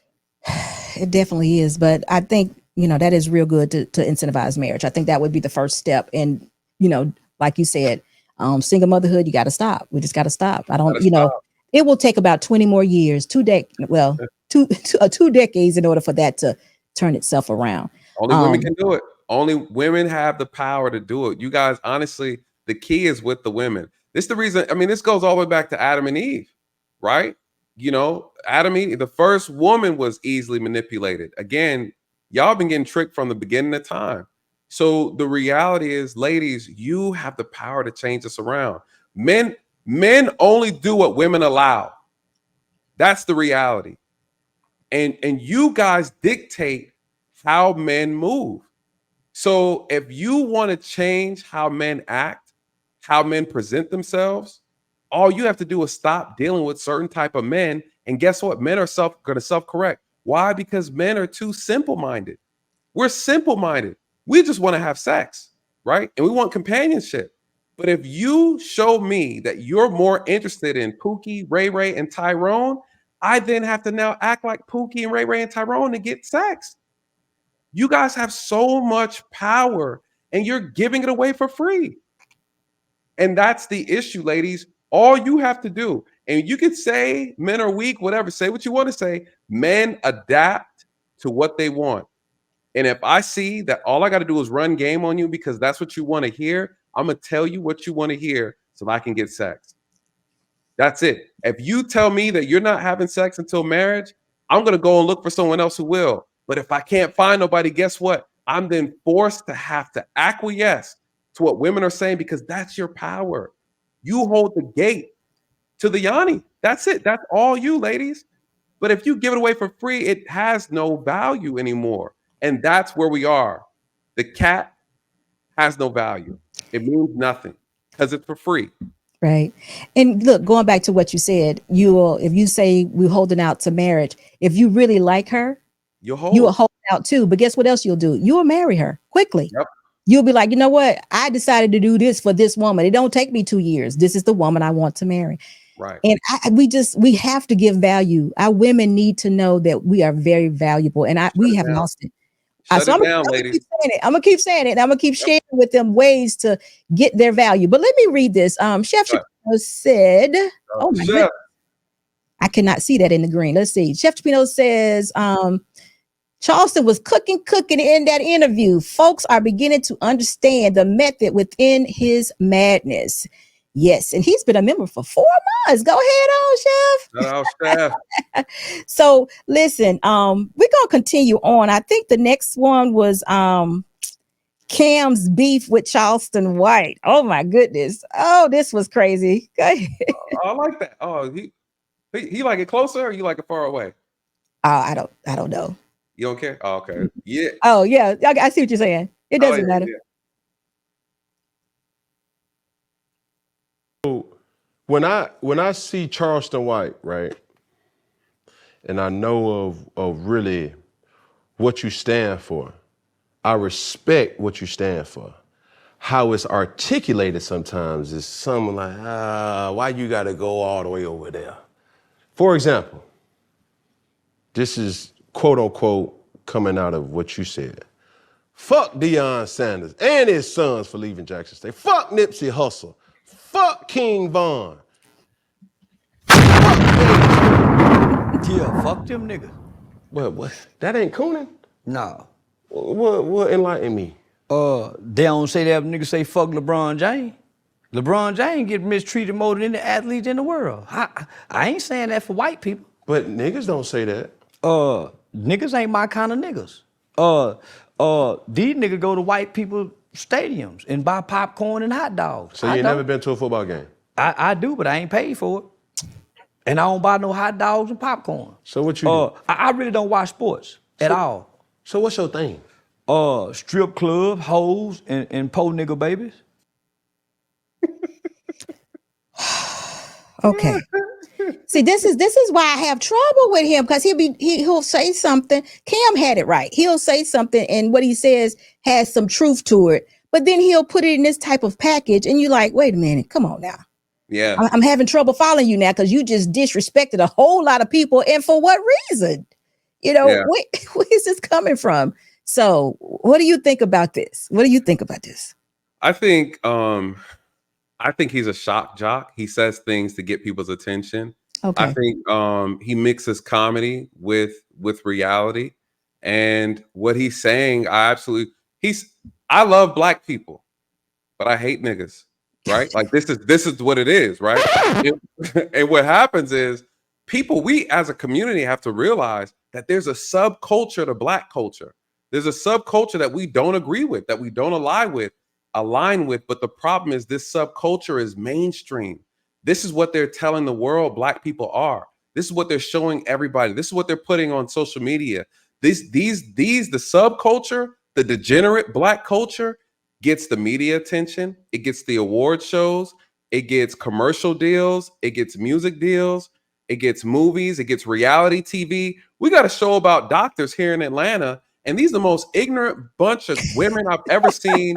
Hood rats with doctor degrees. Yes. And they just sit there and throw them out to us. And then what ends up happening when I go overseas and I travel and I meet people, they think our women really act like that.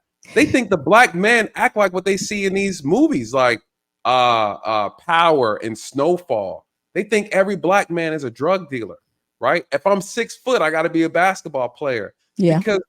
But see, we have no control over our image as black people, right? Because we're so quick to sell out for $1. So if everybody only sees these caricatures of what black people look like versus on the media, then this is what they believe we really are. And this is the problem. So we don't have control over the things that show us in such a positive light. There's so much more to us than what we see promoted all the time on television and on social media. And So what he's saying is, he's saying F all these people, these rappers, these celebrities, because he knows that they've been bought out. He knows that their influence is being used to degrade Black people. He talks about these rappers who talk about nothing but killing Black people, selling drugs to Black people, destroying Black communities. But these Black people are being, these celebrities, these rappers are being praised and worshiped in our community. The young kids want to be like them. They're mad that King Von died, and King Von was a serial killer, right? He was killing and talking about killing, killed kids, killed a girl. I mean, she was a killer too. But at the end of the day, the reality is we are starting to glorify this. Now, what's interesting about this entire thing is that the kids are looking up and idolizing them. They're reciting their lyrics. What Charleston is saying, we need to, it's our responsibility to denounce this stuff, but we are supporting it. And since he works with kids, he's seen the influence that these artists are having, right, on these kids. And we're turning a blind eye to it because we're saying, well, it's just music. It's not just music. And the people who are co-signing this music are white, right? And these corporate offices, these media companies, they're like, hey, we want you to play more of that, right? They're the ones that are co-signing this. And so again, and what people don't realize is so much deeper than just the music. A lot of these big record labels, their subsidiaries and even investors, they actually have investments in funeral homes. They have investments in prisons, and so this is all just a very well connected business model. Hey, let them rap about killing and selling drugs and sexually abusing their own women. Cool. They get locked up. Cool. They do the prison time. Cool. Guess what? We're making money off of every bad decision that they make. And, that's the reality of it. We're nothing but an asset in a business model. And we're constantly funding these people's lifestyle by our own demise. So I got a question. Mm-hmm. Because the way you make it sound somewhat is that we're just little puppets. Mm. So when is it that we take accountability for our own actions? What age would that be that you think that I could be of like minds, or I could be strong enough in my brain to say, you know what, I don't want to partake in this, and I don't want to. I think making lipstick, lip gloss like gonorrhea is ridiculous, and I don't think we should even think about that anymore. Let's don't talk about her. When are we gonna make a decision as Black people to say, we're not? No, we're never gonna do it. Okay. No, we're not, because Black people aren't really oppressed. That's a lie. That's a myth. We're not really oppressed. And that's what Charleston White speaks about on this video. He says it in a different way. He talks about how we jump from trend to trend. Right. At one moment it was Black Lives Matter, it was stop police brutality, it was this, it was hashtag HBCUs, it was right. Put a black square on your Instagram. Black people are hypocrites. The reality is Black people are hypocrites.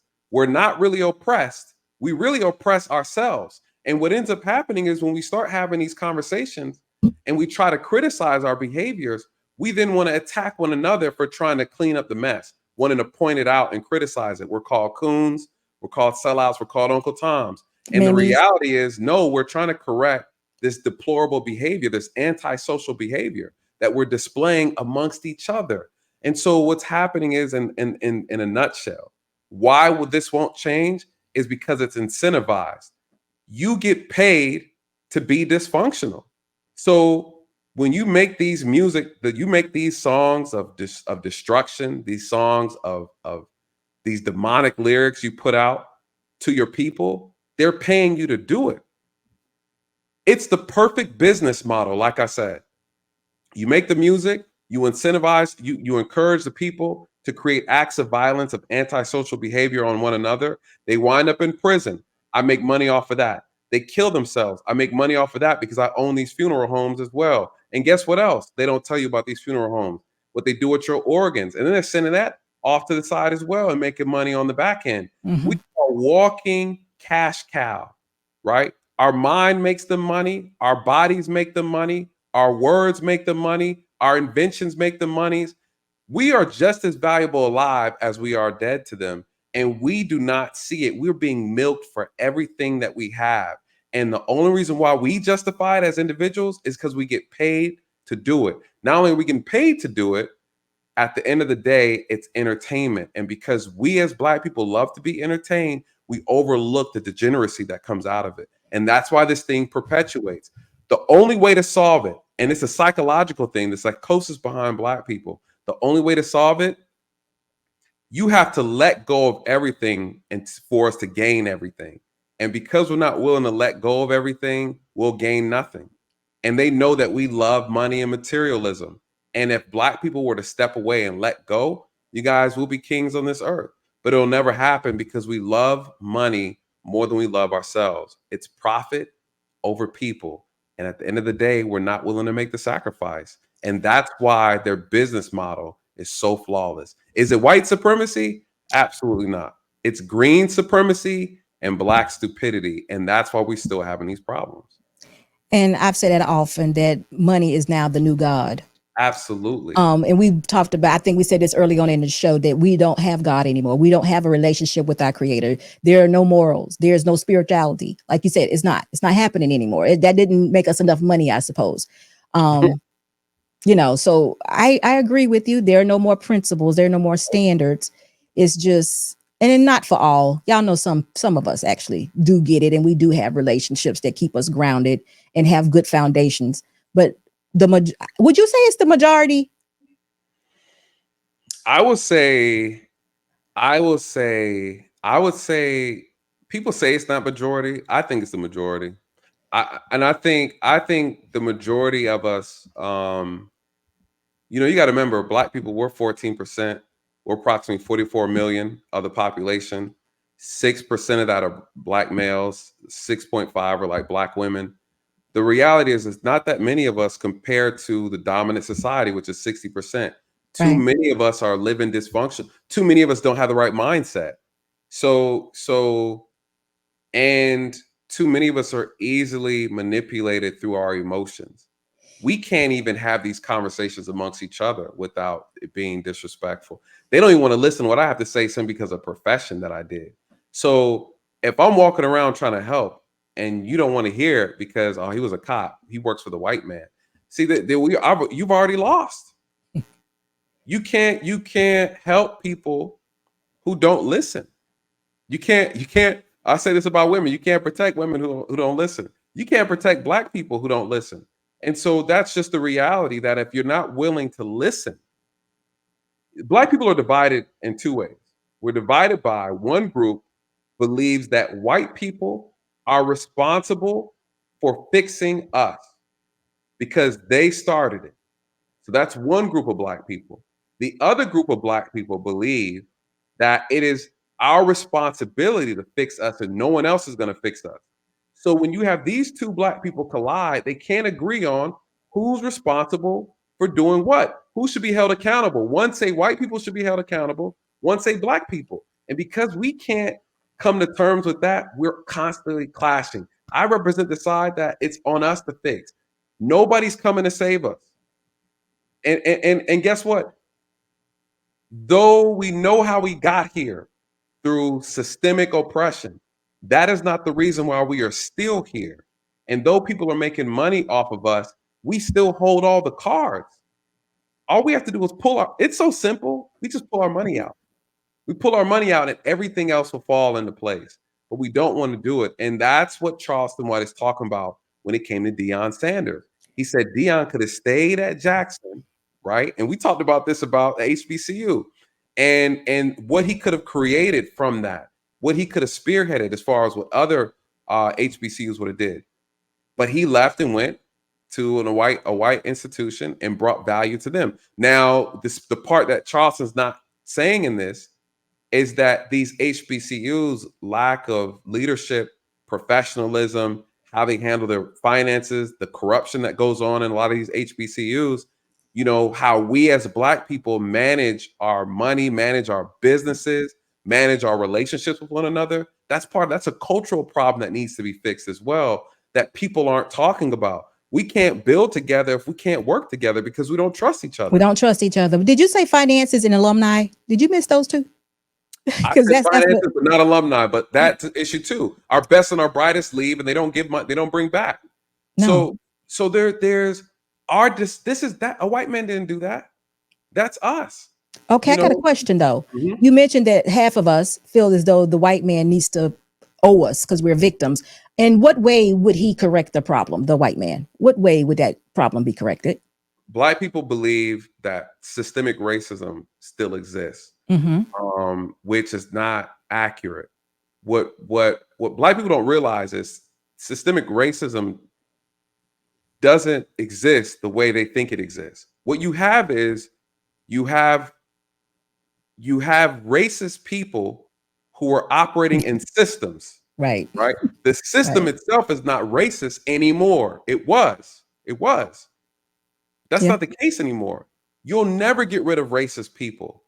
That is what it is. We need to accept that. We need to also accept that they're the dominant society, right? They're 60%. They're in everything.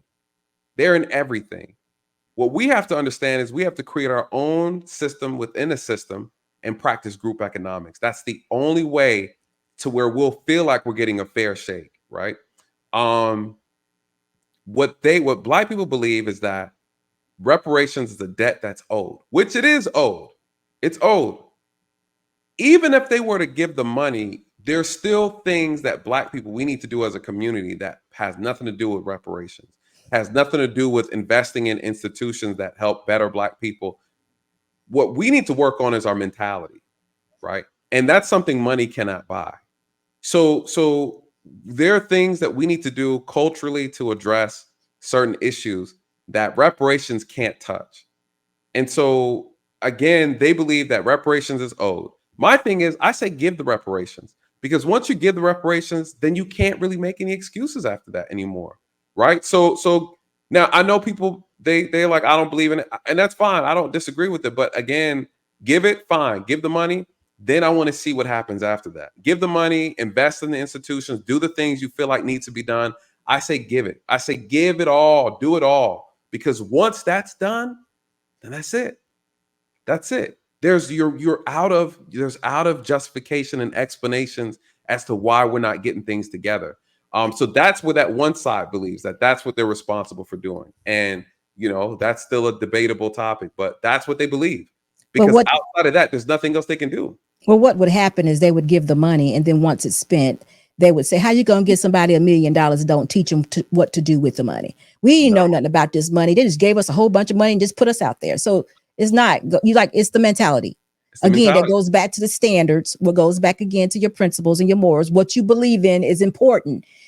Some think investing and leaving for leaving a legacy is important. Some think Right. Jordans are important. Some think big wheels on a car are important. Right. So I don't know why that's like that, but we do have different classes of people, and the Yes. world is not fair, and it's not going to No. be fair. Nope. There are poor people, and there will be poor people. I mean, poor Yes. middle class. It's always going to be that way. So, when are we going? Like you said, when are we going to accept that? That's what we can't accept, because we definitely think, and I think Charleston may be one of them, is that he ain't leaving nobody behind. He gonna bring everybody, and I think that's a very unfair expectation to put on someone else, Dion per se. I Yeah. do think what Dion did, and we have a video with that just a moment though. Oh yeah, I got to see that. I do think what Dion did actually did pave the way for a lot of Black people, whether it's at a Colorado, because I'm a Dion follower. I was in Jacksonville too, but Yeah. I was there. I'm a Dion person, So I just think he's a good guy, himself. I think he's someone that a lot of young men can look up to, period, point blank. A lot of men, and then he gives a lot of opportunities to other people that would have never had those opportunities. And, if people now have noted that Colorado may be a place to be, then maybe they'll get themselves together. To me, I think he gave people, a vision. Some young men now have a vision of, what, I can do that. I can Yeah. be there, where they may have never had it before, because there were not college Black Black college coaches, you know, or there were not many successful people that they can see, maybe they put their hands on or they have access to. Now they see that Dion is here, his boys are here. I know them. Oh, you know what I'm saying? He's opened the door for a lot of people, in my opinion. I don't see how staying in Jackson, paying for everything or paying for a lot of things out of his own pocket, Right. being mistreated. Right. Did you see how the families? I ain't gonna go into that. I'm not gonna No, go. Some of the family, how some of the mothers actually. Did you see how they treated him? And do you recall his playbook, his reality show when he was in Jackson? Did you see that no. show? It was I, good. I can only imagine. He did that, and he got so much pushback at his school, and you know he wants the kids to be top notch all the way around, just not in athletics. Mm-hmm. He has good intentions, but he's still only one man. Correct. That's correct. He's only one person. So, and you know, I don't understand the benefit. I get what he's saying about how come Little Baby and the other Lil Wayne, how come they didn't go to the HB, you know, the HBCUs? How come they didn't go? What difference would that have made? You know, would it got some money? Would it made money there? Is that what it was? I don't. Yeah, no, I agree with you, and I think Charleston was using them as examples. I think what he was trying to paint is how inconsistent we are when it comes to supporting things and also supporting things that are for us, and how we do things a lot of times is really just for attention. We're not consistent. We're hypocrites. Our celebrities are hypocrites, and they could be doing so much more than the occasional showing up to take pictures, but not really. What it is Charleston is exposing how we really don't want the things we are claiming we want. Got it. Yeah. And that's what he's saying. In a nutshell, he's saying you guys talk about we need to stick together and Black people need to do this, and you know, we're that and that and this and that. But when it comes for us to do these things and make these decisions, y'all really just do it for attention and fame, and then you disappear. You know, we have money, we have a lot of star power, we have resources. We don't want to do these things because it's not important to us. It's not important to us because the things we're complaining about aren't real. We're not really oppressed in America. We're just not. You know, there's a lot of opportunities in America, a whole There's a lot. lot of opportunity. If we were really oppressed, honestly, if we were really oppressed, then we would do something about it. I think what's happening is Black people are told one thing and we believe it and we act on it in the moment. But then when we get home and lean back in our chair and turn our AC on and turn the TV on, we forget about it. Why? Because it's not real. We're not really oppressed, right? We're emotionally and psychologically oppressed. Yeah. But we're not oppressed. Like, we're really not. And honestly, they sell that. It's constantly being sold to us. That's why we can't stand on any type of real mission. We can't stand on no real trend because we're not really being killed all by the cops like that. We're not really just being locked up, all of us in jail. You got people saying this, all Black men are in jail and they're dead. No, that's not true. You hear women spout that a lot. All the good men are in jail and dead. If they're good men, they're not in jail, right? The good men are not in jail, miss. You know, that's a lie. No, you're right. Doesn't make any. All the good men are locked up in jail. No, man. All the good men are working. Yeah.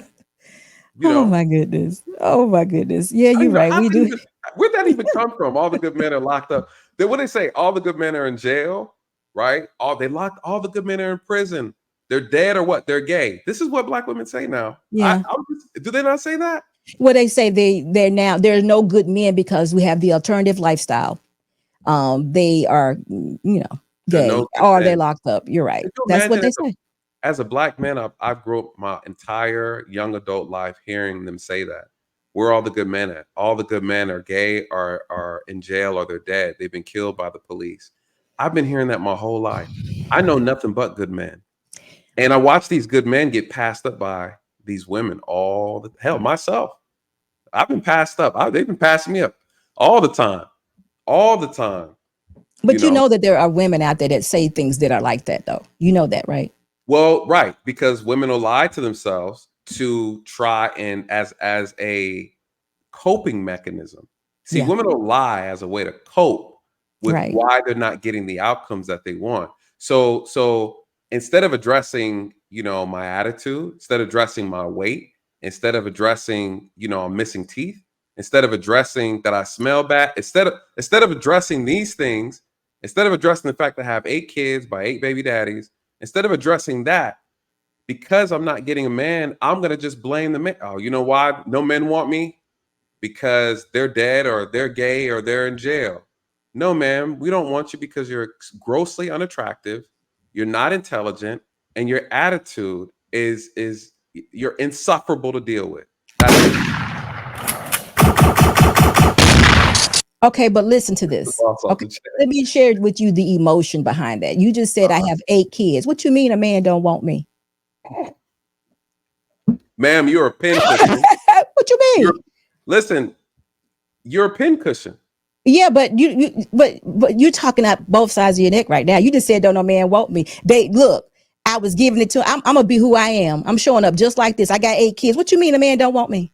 He might want to sleep with you. But Wait. but but the thing is this, and let me say this. There's the problem with a lot of women is they look at possibility, not probability. It's possible. Anything it's possible. I'll win the damn lotto. The probability, though, is the problem, right? And so if you're always fixated on what's possible in life, there's a lot of things that's possible. It's possible that Biden might get rid of this college tuition. A lot of y'all ladies voted for him because y'all in debt with your college tuition. And the only reason why you voted for him was because you want that money gone, right? But he ain't do it yet, But right? listen though. But listen. Let me say this. Go ahead. Actually, what it is, Mhm. we've been told all our lives that we were sugar and spice and Perfect. everything nice. True. And we are up until a point. See, Mhm. we didn't realize that that could possibly end if we do some of the wrong things. And then from there, even though we did those wrong things, we still think that we're special. So Right. when a man lays with us, we're special and we're different. So even though he went through that one, did that to that one, when he gets with me and he sees how or enjoys this sex and sees how special I am, it's going to be different. And that is our delusion. And it goes back to what you said. We have to some way continue to talk to our ladies and let them know it doesn't work like that. It doesn't Yeah. work like that. We have things that we have to do. We're not perfect. We have issues. If you're not attracting a good man, there is definitely something wrong with you because there are good men out there. If none of the 8, and this is just y'all, we just made this up. If none of the 8 ask you to marry him, then Yeah. that you had 8 men and none of them asked you to marry him. That's a Yeah. problem. That's a big deal. Well, the issue, yeah, the issue is, unfortunately, I know it sounds like we're beating up on women. I'm gonna get on the men in a second. What happens is, when you use sex as a coping mechanism, sex is a way to validate who you are. When people lead with their insecurities, so if you have a woman who's insecure about who she is, she's insecure about her body, she's going to lead with something that she thinks and get her attention. And a lot of times women lead with sex. And so that's their biggest weapon that they have is their body. And so they lead with that, because if they're not, they like, I'm not confident I can attract a man off of my personality. So I lead with sex. And that's what women are doing. And so men do the opposite. They lead with, oh, I can't, I'm unattractive and I don't have a good personality. But I could tell her I got a lot of money. I could tell her I can make up a story about who I am and that a type of person I know she's gonna like. So that's why men lie, right? And so again, women fall for it. But just because the man lie, he's supposed to lie, right? If you are a bottom feeder man and you're walking the streets looking, preying on women, insecure women, and take advantage of, that's his job. He's a dog. So just because you allowed this, you laid down with this dog, you mad you got fleas, that's your fault. You need to practice better discernment. And so again, there are people, and same thing with men. You have women out here. I've investigated women who would sit at the bar. I remember this chick who told me, and as I was taking her to jail, she would dress provocative and go sit at a bar and wait for men to pick her up. And she would either set them up, steal money out of their wallet after sleeping with them. And in this particular case, she falsely accused a man of sexual assault. And after coming through doing the investigation, found out that she lied. And when I started interviewing her and really asking these tough questions, found out that she was sexually abused at a young age. And she said that she goes around tripping men up because it was a way of her getting back revenge for the man who took advantage of her when she was young. And so what men need to realize is you could be out here on a cat chasing mission and find yourself behind bars. And I'm gonna tell you something about a woman's voice, a woman's words. You know, society has created an environment to where women can say what they want and they're believed. That's how powerful a woman's words are. And I've seen cases, I've worked cases, women have lied on men, and people initially just believe them because they're women. This goes back to what you just said earlier. We created a society that has coddled women to a point to where they know their greatest weapon is their words. Why? Because they feel weak, physically weak and inferior to men. They know that they have the power of manipulation. They have the power of gossip. They could destroy your career. They could destroy your world with words. That's how powerful a woman's voice is. And, you know, society and the criminal justice system is, in a sense, women have found ways to weaponize that to their advantage, and they do it. That's why you see men now recording interactions with them. You know, that's why you can see things where they can exaggerate the truth. And a lot of them do. They can embellish stories on domestics, and the man will find himself behind bars, behind some false statements. A lot of men are in jail or at 6 feet in the grave behind a lie that a woman has told. Okay, And you know, I got two things to add, but before I do that, Right. let's go to Mr. Gilbert. Mr. Gilbert, thank you so much for your $5 super chat. And he says, I cannot see it. He says, SB, you should reach out to Medium Man. And y'all do a show together. He'll definitely bring the stats and facts. I'm gonna have to do that. I'm not familiar with him, but I've heard that Maybe before. Information Man or Medium Man? Who's talking He about? said Medium. I don't know. Medium I Man? think Mr. Gilbert has mentioned him to me before too. But I might have to do that. Me and Mr. Boss gonna talk about that and see can we locate who this is. So listen, I gotta come to my lady's defense. Okay. Because we often talk about this woman, this single woman raising these children, and mostly we talk about the boys, how she raised or can't raise the boys. But I gotta tell you that a young woman growing up in a home where there is no dad is a overwhelming defect to that young girl. Overwhelming. We bring it into our adult lives, and we have no idea the trauma or how it shaped us. What you are explaining and what we see often is a display of a young woman that has not seen a father figure, been in around any man, any type of discipline, never been covered. And her actions is why she would do those things that you mentioned. This is why she would be special. This is why she would think she would be special.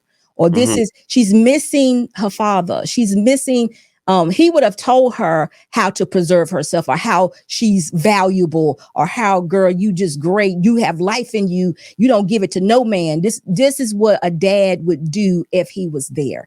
If she has never seen it, don't know no men around her, all it is her mom, she missed all of that. So she's going in with her eyes wide open, thinking that she knows what she's doing, but she has no idea.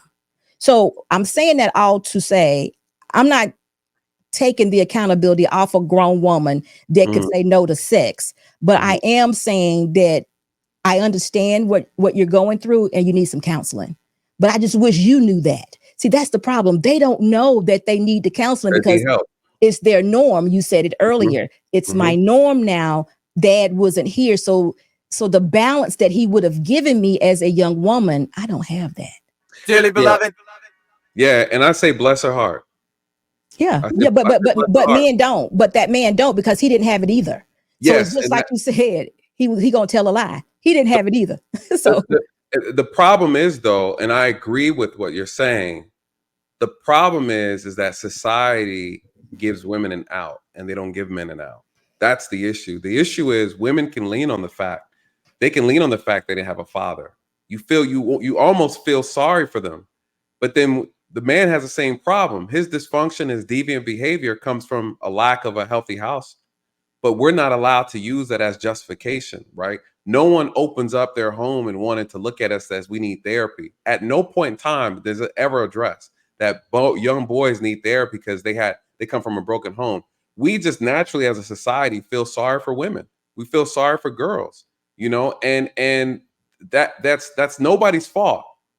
That's nobody's fault for feeling that way, but that's the double standard that takes place. We are just a lot more gentle, we're a lot more forgiving when women are making mistakes than we are for boys and for men. um well, our men can't make mistakes. You all are the leaders. You can't make mistakes. When you all make mistakes, it's a trickling down effect. When a woman makes a mistake, it's basically her. You like for example, everything we're saying is going right back to this home of this it single always mom. goes back to the home. Yep. We're saying, we're saying that the father wasn't there, so the man is a dog. He doesn't.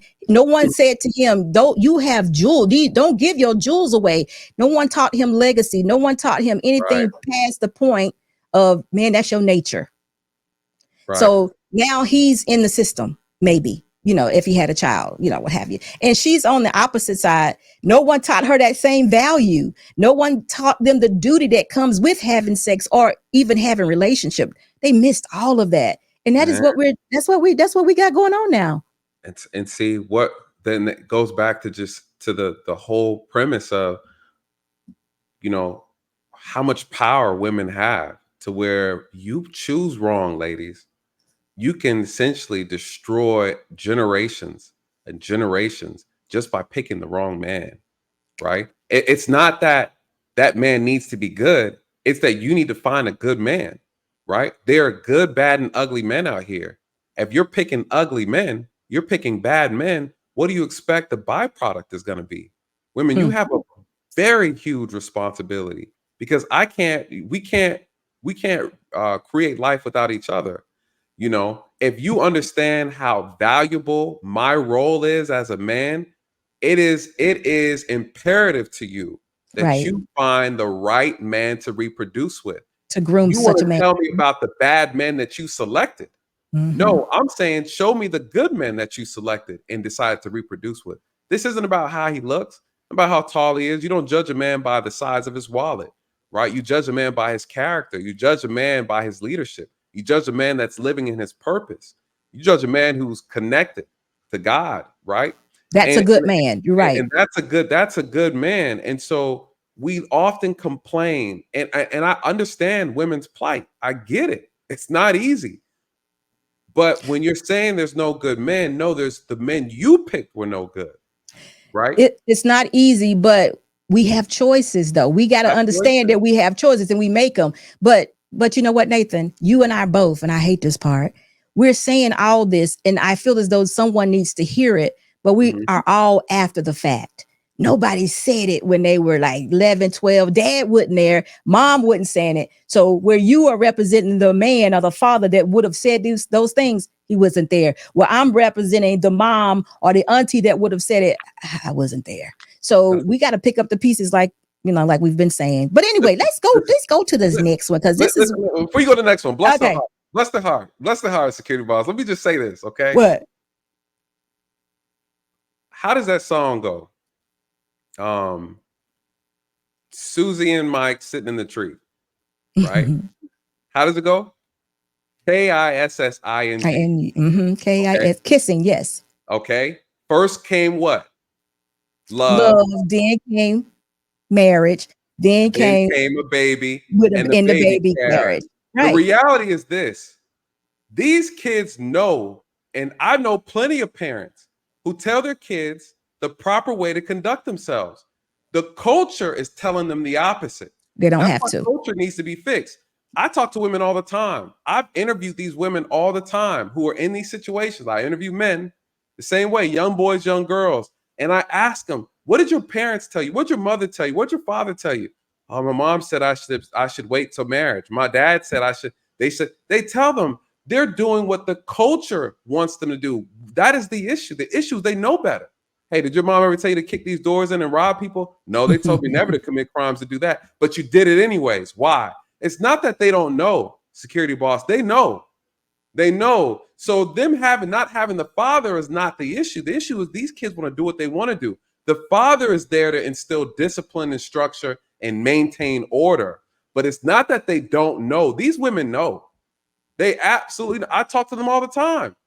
I agree that they know. I agree that they know and they make choices. They But make the choices. But I'm saying their mentality and mindset of what they're doing is not, it's not coming together. They What's don't know their value. They didn't have anyone that reiterated how valuable that a woman is. And I know they don't, because I see them, I hear it. No, mama didn't tell them. They got nursery rhymes. Somebody told them. I don't know. But again, but to your point though, I agree, and I'm jiving. But the truth of the matter is, what happens in a household. When I was growing up, my parents taught me a certain thing. The moment I stepped out the house, I saw the conflict of the Right. team right away. Yeah. Immediately saw the conflict. Hey, you're not allowed to dress like that. Well, they are. You can't. I was bringing sack lunches to school every day. I couldn't eat none of that stuff these kids were eating. Like everything was everything that was taught in my house was in contradiction to what I saw the moment I left the doorstep. And so that's what the problem is. The teachings have to represent society. So that's why we have to build like-minded community. If you want instill certain teachings in our children, if we want to talk about solutions, we need to start putting ourselves in communities of like-minded people. Because the moment you leave, your kids leave your house, they're leaving your teaching. They're leaving your presence. On average, parents, think about your kids. You only spend on average maybe 4 or 5 hours with these kids. Right. They're spending their entire time at school. They only see you for a little bit, then you go to bed. All their teaching is coming from society. So if you're in a dysfunctional society, you're being taught these things. It's conflict all day long. And so that's what I'm saying. Your teachings are being challenged by the teachings of the community Of the world. I agree. I agree totally. And that's a huge another issue, because that goes to money being a god too, because of the fact mothers now, even in marriage, feel as though they need to work 50, 60 hours a week to make more money instead of being in the schools or at home by time. Listen, my mom was always at home by the time we got home from school. I'm not saying she didn't work, but she was at home by the time her kids got home from school. That's how it should be. Yeah. That's how it should be. But anyway, that's another one. We could talk about this all day. I know you're right. We could talk about that. Listen, we could talk about that all day. So the next one is Charleston White hates Dion Sanders. Ah, Lord. Hey, that ain't respect worthy for you to say, even though no, that ain't respect worthy. Because what I saw was, and I ain't really saying fuck Dion, I'm telling black people to say fuck Dion. Because what happened, we took our love and our support to Colorado, and we forgot about all these HBCUs that's winning or losing. We ain't said high five them. We don't know one black coach at HBCU. Okay, now stop. Because like I said, behind everything that you say has some truth. But to that, I would suggest you say in that statement, I ain't gonna say per se, fuck Dion, but look, let's leave that part out. I'm saying it. But what we receive would be like, even though Dion Sanders had to make a professional decision to go chase a bag that Jackson State didn't necessarily have, let's not forget about the other HBCU coaches that's out there. Let me just say, Dion knew they didn't have the bag when he took that on. It was already an agreement that we know we go struggle. He even agreed to give portions of that to that facility. He already knew this. The white folks just came and do what they always do. Come get the nigga and take the attention that he was going to bring to the spotlight on the HBCU. Now this big old light that could have been on these HBCU is now on this one white school that's 92% white. So let me ask you this. If you was in Dion Sanders' situation, you would have stayed at Jackson State? No. He say he going to get the money. Because this is what I know about black. He say he going to get the money too. What you talking about? So that was just so mixed up. I was like, Charleston, did you just hear what you said? Right. I understand totally what he's saying, but I think Dion had put in enough time at Jackson to see what the outcome was going to be. It ain't like this was going to be his first year. He had already put up a lot of money. Like I said, they've done a whole reality show. I want to say it was at least 2 seasons. I want to say it was at least 2 seasons that they did. So I watched it and it was cool. I mean, I appreciate the fact what he was doing and trying to do, even at the school. But y'all, he got so much pushback. It was ridiculous. And it's like, he's still a person. He still has feelings. He has a family he's trying to raise. He's trying to be a good example for his kids and all of that. I just don't know how much we would think or how much Charleston think he is supposed to take. You know, how much abuse does this man need to endure before he's black enough? You know. Well, and just to touch on that quickly, I agree with you. And I think when you brought it up, you changed my thought. You changed my perspective on it, because for a moment I forgot that our people are very difficult to deal with. And I've struggled just with my YouTube channel, trying to bring wisdom, trying to help, really volunteering my time. I go and speak to kids in real life, right? Like I'm talking to 200-300 kids at a time at different in different counties and things like. I go to community meetings. I don't see any of black folks there who have issues with the police. I don't see them there. So I do this in real life. I came on to YouTube as a professional to really educate and talk about solutions. And I get more pushback. I've had more problems with dealing with the people I'm trying to help. So I get it. You know what I mean? And when you're dealing with people who don't share the same mentality of selflessness, sacrifice, and discipline, it's impossible. It's impossible to work with us sometimes. And until we're honest about that collectively, we're gonna keep taking L's. You know, you could honestly say the HBCU missed out on a good opportunity with Dion because they didn't have their stuff together. You know, and they're treating them like, you know, taking advantage of them essentially. Like we got to talk about that. Like that's a big part of the problem. So hold on for a minute. One of my supporters is here and I listened to him. Clement, tell me what it is. He was at Prime Prep. That was what he did, his reality show. So tell me what, no, he didn't. Tell me exactly what it is, Clement, because I listened to you. So go ahead and put it in the comment section, Clement, when you get a moment. But I just think Dion has done everything he could do. Everything he could do. I get abused by ladies because I try to tell them how to win all the time. And the things that they say is ridiculous. It's like they never hear. And I know it's the same for you. They never hear what I say. They always project their life or their feelings or things that they've been through on what I'm saying. You know, I could say something real simple. I could say sisterhood and they'll say her husband cheating on her. Right. You know, and I'm thinking to myself, what? Huh? You know, so there's a lot of damage going on. And those that listen, I mean, you appreciate them all because our job is really to basically sow a seed. So even Nathan, you're sowing the seed, whether they are hearing or complying or trying to have the conversation with you at all. It's just like you said, you had one point of view. I said something else. I gave you another way to think about it. And then now, you know, you think differently. He says, listen to what CW fully said after he said, he continued how Dion was set up. Okay, so it's still on this video is what he's saying. Okay. I don't know if we playing more of that video or not because he goes on to Black people worshiping celebrities. We basically talked about that already, but I think there's more. So you go ahead and play that one. Let's see what he's talking about. Now this big old light that could have been on these HBCU is now on this one. The juveniles, I'm in the jails, I'm in the prison. I'm standing on stands swearing on murder cases and capital murder cases. Man, y'all talking from up there. It's easy to say fuck y'all. Easy to say fuck Dion and his son who driving a Rolls Royce, and these kids down here dropping out of school to go strip and sell pussy because they daddies don't have the money to send them because they can't eat, but he got a Rolls Royce that won't pay the parking fine. Now keep putting it in their face. Keep showing up, putting them watches in them kids' face. That's why y'all got robbed in UCLA. See, that's what I'm talking about. The Bible speaks for the least of those. Those kids up there ain't the least of those. That's why I talk about the poor nigga babies. Okay.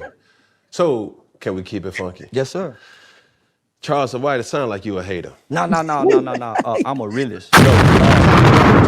Materialistic things. No. Favor ain't fair. I'm talking when you about. talking about I'm talking Shedeur about. I'm Sanders talking about and- socialism and classism. We ain't talking about favor.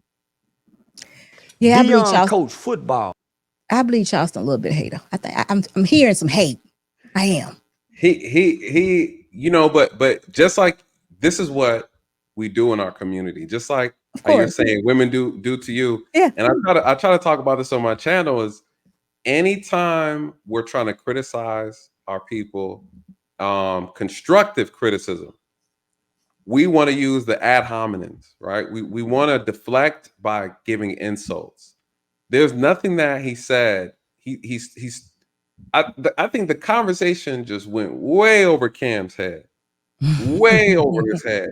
He just didn't understand it because he's a fan of he's an idol Dion, yeah. of Dion Sanders. And I get it. And he could not separate himself, even in that conversation, just to understand what he was trying to say. That we have a responsibility for one another. Charleston is saying we have a responsibility for each other, but the celebrities only have a responsibility for themselves. And when you operate like that, you miss the bigger picture. And I agree with them. And I just, you know, but it's hard, man. It's hard dealing with our people, man. It's just so hard. I agree with what you're saying. They do start with the insults. But I think that's just, I'm hurt. You right. I don't know what else to say. You're right. I'm hurt. You're right. I'm hurt. Right, I don't know what else to say. So, you know, I mean, he brought his child. The boy got a Rolls Royce. He has lived this life his entire life. Yeah. He's fortunate enough. His dad played with the World Series and NFL. Come on, y'all. What are you supposed to do? I understand what Charleston is saying. I do understand.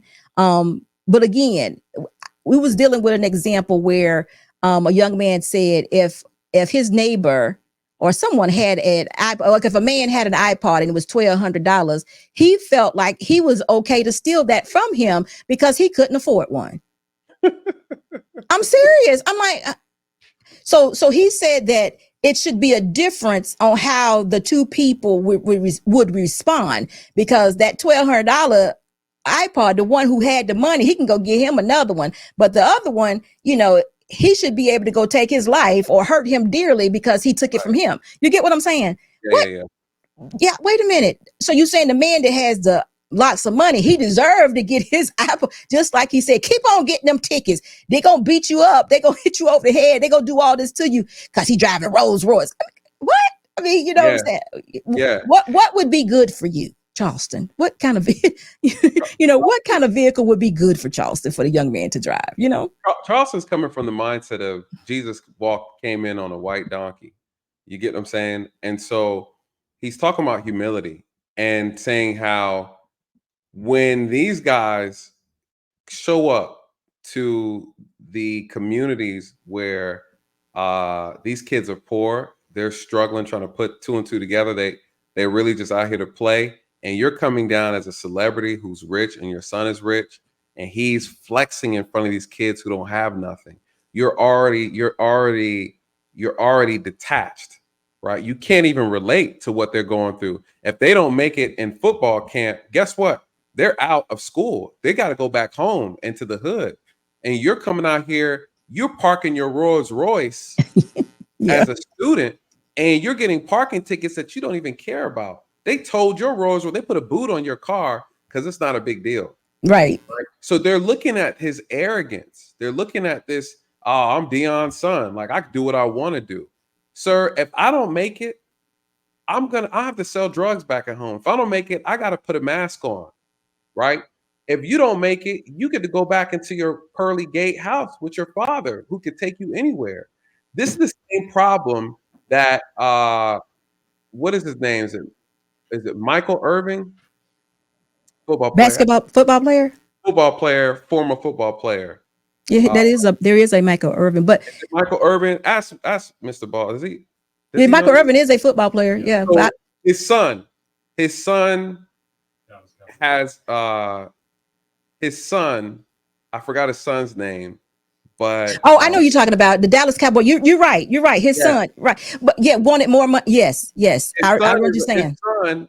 It's Michael Irving. His son grew up obviously rich. Grew up in a Mm-hmm. gated community. Went to private school, and his son wants to be a rapper. So he's a rapper now, and he's rapping about shooting and killing and selling drugs. And Michael Irvin is like, sir, you didn't grow up this way. You don't know nothing about that lifestyle. It's the same situation with T.I. and his son King. He wants to be a thug so bad. You want to be a thug because that's what our culture like that's what's amplified, that's what's glorified, that's what's put on a pedestal. So young men who are rich, young black men who are rich, they don't feel like they're black enough, they don't feel like they're man enough unless they are a thug, unless they sell drugs, unless they gangbang, unless they have pistols, right? Unless they're from the hood. These guys want to affiliate with the lowest part of our society because that's what's accepted. That's what women like. That's what a lot of our top tier black women accept. And because of that, these men change their character, they change their persona. They want to become what is popular in our community. And Tut Tarantino is Michael Irvin's son's rap Nice. name. No, Why are you Tarantino? Bro, you're not, what is that, Italian? You're not Italian? You're not Mexican?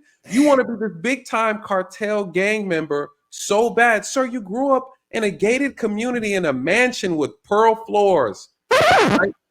In a Gucci robe, and you want to be a thug so bad because you want to fit in with black culture, because black culture tells you if you don't do this, if you don't act like this, you don't sound like this, you're not black. okay, but listen, King T.I.'s son is gonna be very conflicted because his dad puts out this type of music. So he ain't gonna know what to do. That young man right there, I'm praying for him right now because he's gonna be very conflicted because his dad puts that type of music out, and it seems as though he has, so much that he can do what he wants. And how do you regulate your child when you really don't believe in regulations? He King T.I.'s son is a product of an undisciplined child. And Exactly. and T.I. and T.I. rapped about a lifestyle. Once again, this is so funny how art imitates life. They say Mm, music doesn't have influence, but your own music has influenced your child to try to exactly. become like you, right? And he Hmm. doesn't have to do any of that. He got into a fight with his parents on live I saw it. because they were telling him and the people he was following that you're not about that life. I stand on business. I stand on business. You know, I stand on, sir, sir. King Jr. the Third. You live in a mansion. You don't know Always nothing about have. you don't know nothing about poverty, sir. But we believe that associated with poverty makes us masculine as men. I grew up where black women would tell me, listen, I've only dated black women. Contrary to people's belief, you might think otherwise. I love sisters, right? You know where I heard it from? I sound white, black women.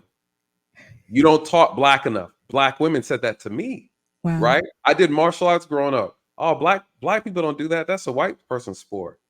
You don't play football? This is what's told to me. So our culture, our community doesn't even celebrate, doesn't respect or appreciate diversity amongst black men, right? If you are not representing this particular persona, you're considered not black. Even white people think that. According to Biden, if you don't vote for him, you're not black. So again, you guys, Can't believe they you know, repeated that. they know the psychosis that we suffer from. It's a popularity thing. This is how we validate how we are. And masculinity is rooted in thuggatry. And that's the problem because thugs, for whatever reason, are sexy to a lot of our women. And because of that, men are going to adapt to become what women want. It's called they call it in the species in the animal kingdom, it's called mating rituals, right? Okay. Men Mm. do certain things to attract the female and vice versa. And so if men believe that more women are attracted to this behavior because that's what men are seeing women gravitating, the men who are getting all the women look and sound a certain way, the men who aren't doing that, they're going to assimilate in order to attract them. This is what it's all about. Men are doing this because they want women. Hmm. I like squares. Listen, I gotta put it out there. I like but guess squares. what? In the black community, if you are a square, you don't get in the circle, and that's the problem, right? The vagina is a circle, and if you're a square, you can't get in it, and that's the problem. That's the Oh problem. my God. You are exactly right. Women do tend to go with the bad guy or like the bad guy, like the excitement of the bad guy until a certain point, till they get in trouble. Till they get in trouble. Until they need a man to be a man, and Right. then what ends up happening is women go after what they want. They don't go after what they need until they need it. And when they need it, the man that they wanted doesn't have what they need. And therefore, then they complain about the man that they wanted. And that's where the problem breaks down. You have access to anything you want as a woman, especially if you're attractive. So you go after what you want. But then you're not concerned about what you need until shit hits the fan. Yep. And then you need this man to be a man, but he looks at you and like, I wasn't a man when you met me. Never Why you intended mad on at being me? one. Actually, I Yeah, want you to take care of me. right. Yeah. I want me want you to take care of me. me. Yeah. Yeah, just like So- mama. Just like mama exactly. do. Just like mom. Like mama do. Let's keep going. Let's see. We got okay. We're gonna. I think Charleston is addressing killers in the community.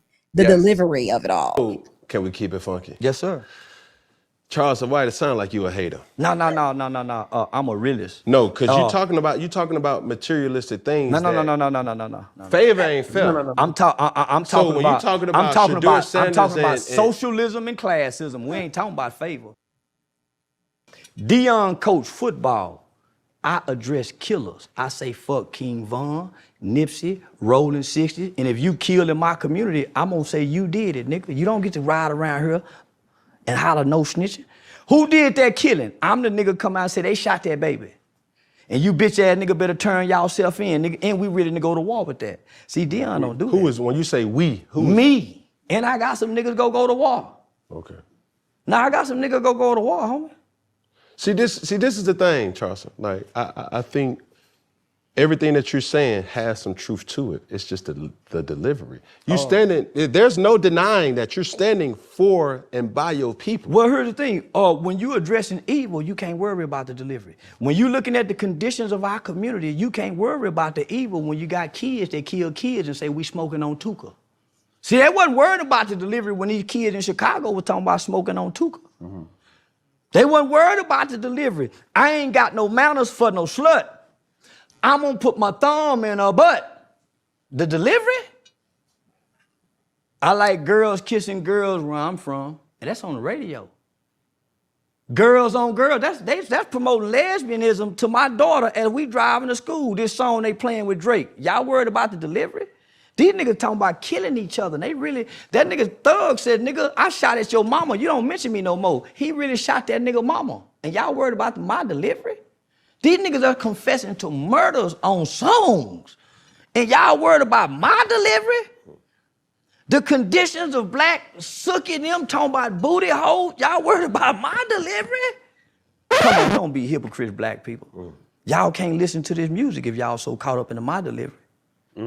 Don't do me like that. And the way y'all snap and pop y'all pussy to this music, the way y'all kill and drill to this music, don't trip about my delivery. Hey, yo, Easy, why you wear your pants like that? I wear my pants like that because that's easy access, baby. Easy, why you talk like that? I talk like that to get my point across. So I gotta Because when tell I you, wasn't talking like that, wearing a bow tie, y'all wasn't paying me no attention, and I was going to the Supreme Court changing laws and legislations in this country. I was working with over 50 U.S. congressional members, from Ted Cruz to Mark Rubio, Senator John Cornyn. I was on the front page of the American Bar Association Journal. I had done a study with News 21, Walter Cronkite School of Journalism. Y'all wasn't paying attention then. So nigga, I gave y'all what y'all want. A ignorant motherfucking nigga that talk like them rappers. so Now y'all listening. Now y'all paying attention, huh? I got y'all attention, checkmate. Now let me tell y'all what y'all need to hear. We fucked up as a race of people since y'all so caught up into my delivery. 5% of children now are catching HIV from ages 13 to 21. What y'all worried about?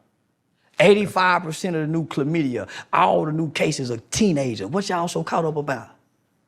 Nigga, only 35% of most kids in inner cities can read on or above their grade level. What the fuck are y'all talking about? And these kids can't read. Yep. Come on, my nigga. So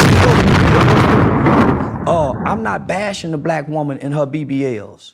I'm not bashing the black woman because she wearing eyelashes. I'm not fucking with the sister because she got too many baby daddies. I'm addressing men. Boys and men, from Dion Sanders and his son to black people following a cult-like man, but won't support local. How can black people give all this energy to one man and all these other black coaches from high school to college? Why is it just this one man?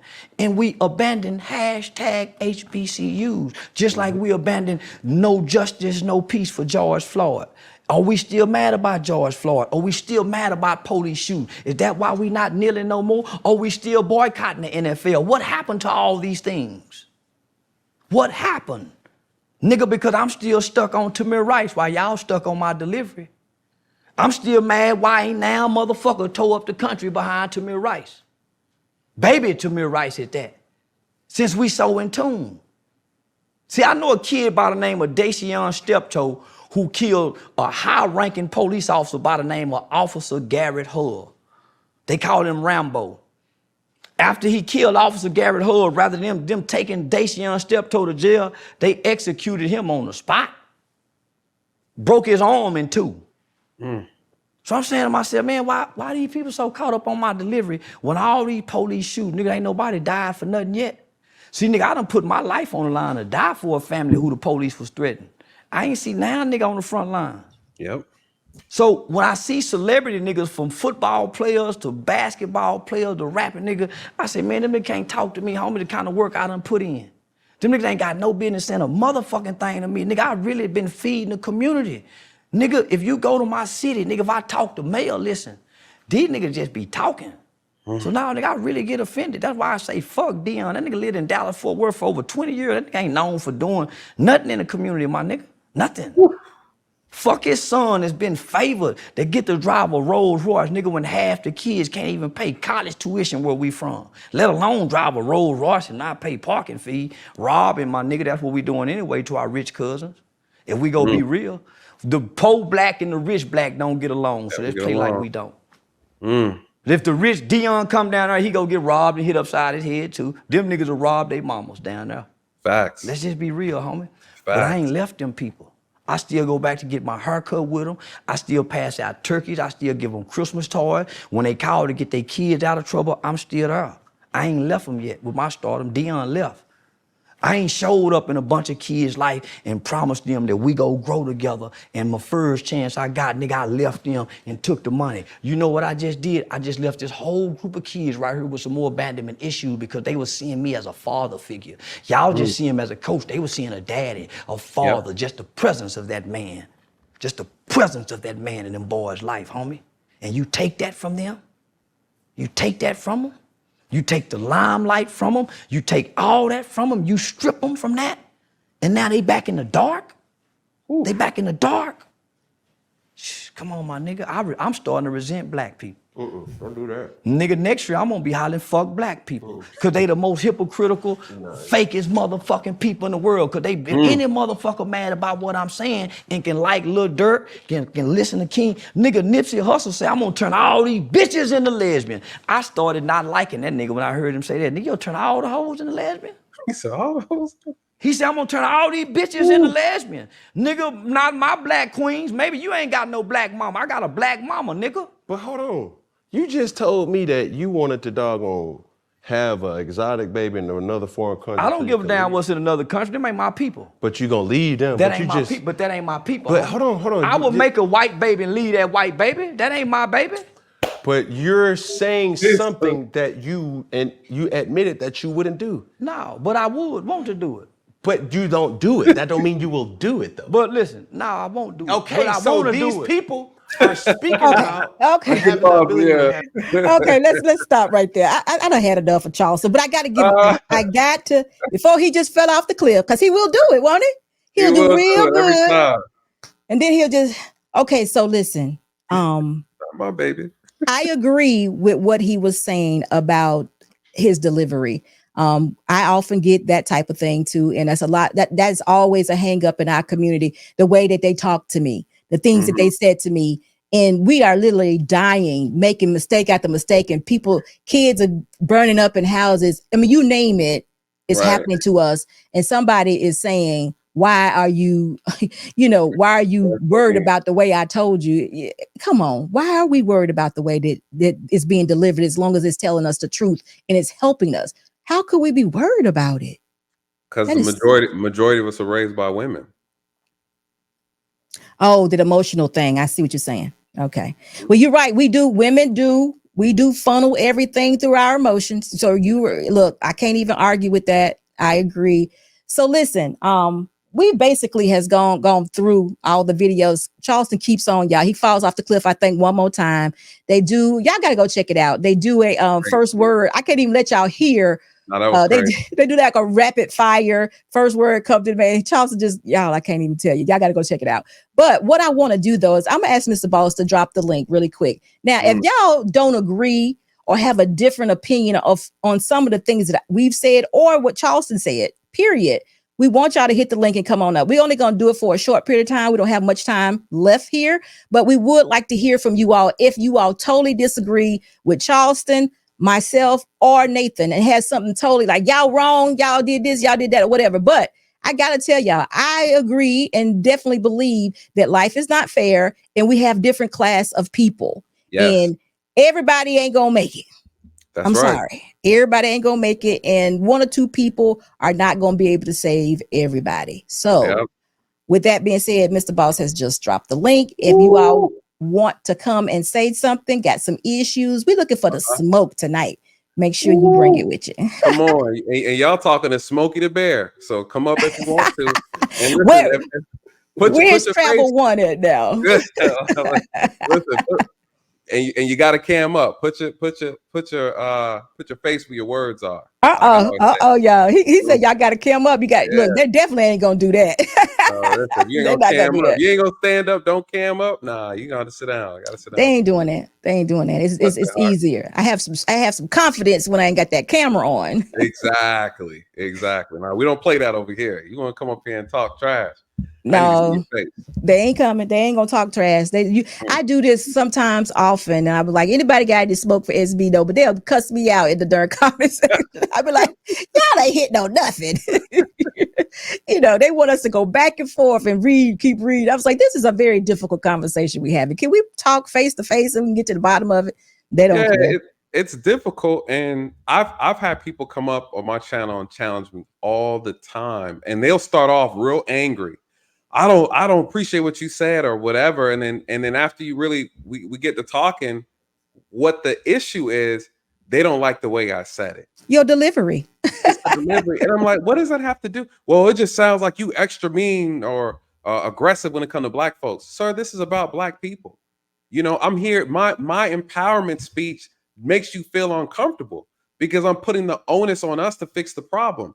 White people are not going to come out here and save you with a life raft. Newsflash. Black folks, it just is what it is. They just sent over $300 billion overseas between two wars. They're not doing shit for you. And the fact is, and that's okay. It's not the government's responsibility. And again, though they are responsible for how we got here, they are not responsible for fixing us. And again, it's their fault, but it's our responsibility. And I think the best analogy, while we're getting some potential people to come up here, this might piss them off. But the best analogy is I kind of equate this to, like, in policing, we have hit and runs, right? Security boss, I seen what you was driving. So I ain't gonna put the business out there. But say somebody, you in Atlanta, they can't drive out here. They hit your car and they drive off, right? You get the plate and you call the police. I show up. Your car's jacked up now, and you pay good money for your car. And I go and run the license plate and say, "Oh man, guess what? Security boss, the car is stolen." Right? Then I eventually find the car, and the car is not even insured. It's stolen and it's uninsured. We can't hold nobody accountable. Nope. Now we find the owner. The owner's like, well, I don't have insurance for the car, so I can't. My insurance ain't gonna pay you. I'm sorry. But guess what, security boss, your car is still damaged. Right. Wheels fall off. The front end is damaged. The car can't move because it can't be fixed. You have two options. The person who's responsible for damaging the car is not going to fix it. They can't fix it. They refuse to fix it. You can either walk or you can fix the car. And what's happening with our community is Black folks are like, we want y'all to fix it. At the end of the day, you guys, we still got to drive on this road. And in the meantime, while we're debating on who's supposed to fix the car, because we don't want to fix it ourselves, other cars are passing us by. And what happens, you have people in our community who are qualified, they have the resources. A lot of people sitting in that car that won't move have the resources to fix the car, but some of them, they find it more convenient to get out the car and get in somebody else's car because it's easier. And so, you know, what ends up happening now, we have a car that's not moving, it's not going anywhere, and we're begging the person who damaged the car to fix it when they already told us they're not going to. And have no means. They probably have no means to fix it. So listen, Miss Carrie, hello. She's a member for 15 months. All right, Nathan. I'm gonna have to get me some memberships. What's up, Carrie? Oh yeah. My crew be holding it down. Shout out to my members. Shout out to my moderators on my channel. Thank you guys so much. We did 3 streams back to back. Y'all have been supporting 100%. Thank you so much. And this is our first time doing a joint stream. My man's coming up with Brandon. the clap. What's up, brother? Hello, Brandon. How are you? Well, I'm well. How about you? Definitely doing well. Excellent. Okay, wait a minute. Wait, Brandon, this is a smoke show. I know you're not disagreeing, right? No, I'm not. I'm just kidding. Go ahead.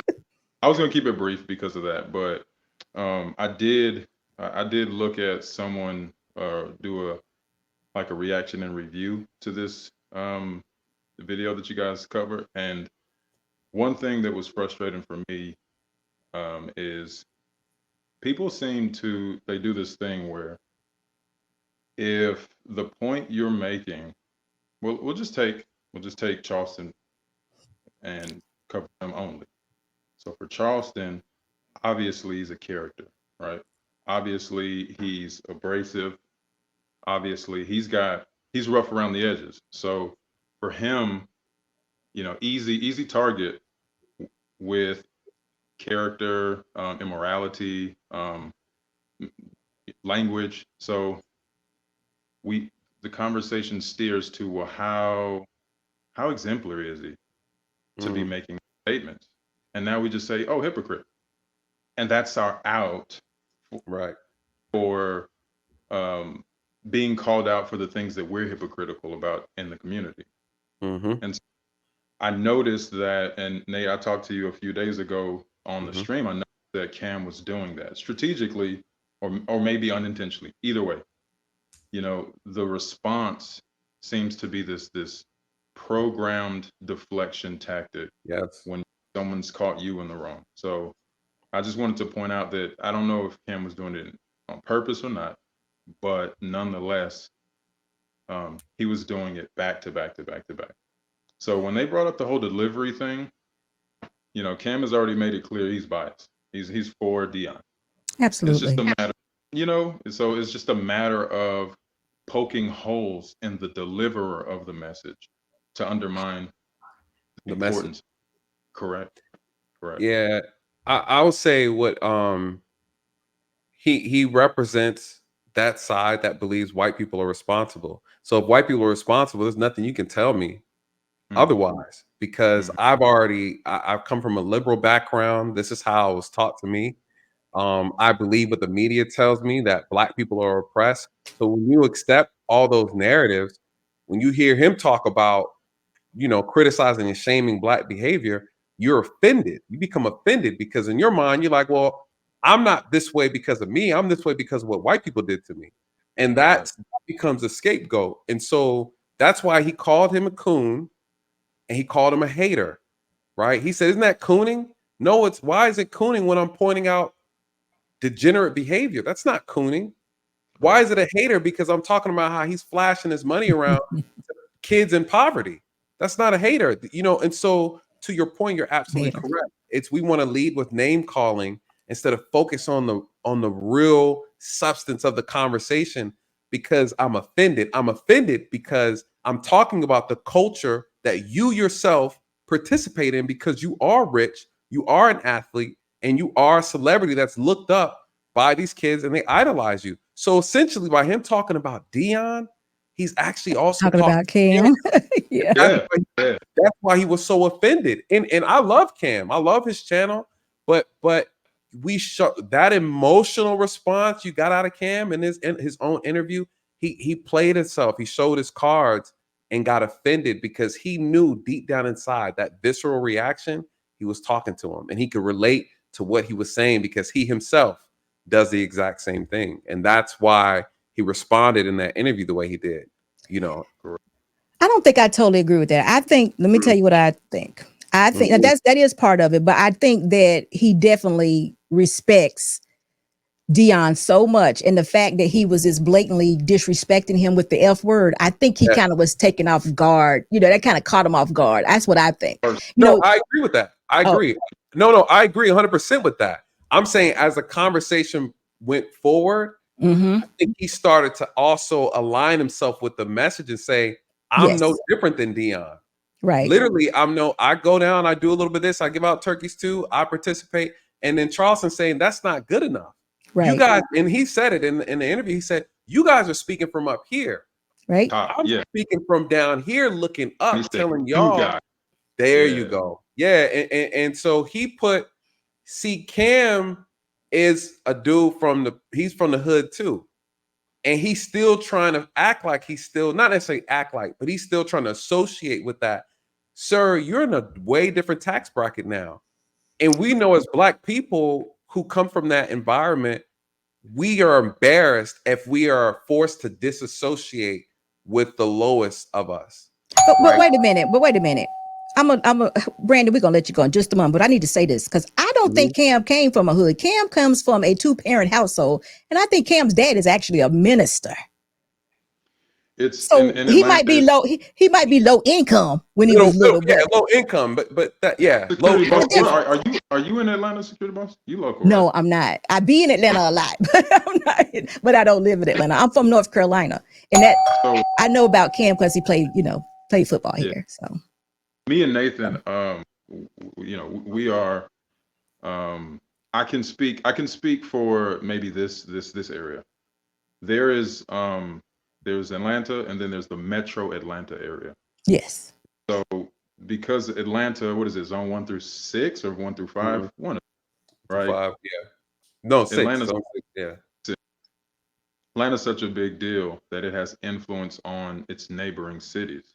Mhm. And so people move out of the hood, Marietta, Powder Springs, southern areas, Mableton, whatever, right?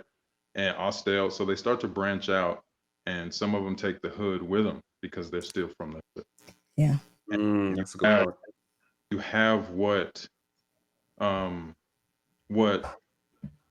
Charleston mentioned in the first place, at the outset of the interview. You have the influence of music in the homes. right. And so now real people from the hood move out of the hood into the suburbs. And then Yeah. people who are from the suburbs, they are aspiring. They are impressed. This hood persona is influential, man. This guy, he's cool. He's like the guys. He's like T.I., right? He's a real dope boy. And Exactly. so it becomes pervasive. Yeah. Even in the suburbs, they're trying legitimately to make it the hood. And with some success in some pockets of cities, Marietta, it was legitimately the hood. Right. Small 1 or 2 streets. And so it's not the same today. You can be in the suburbs and still be very close to the hood. It just all depends on how impoverished the neighborhood is. Right.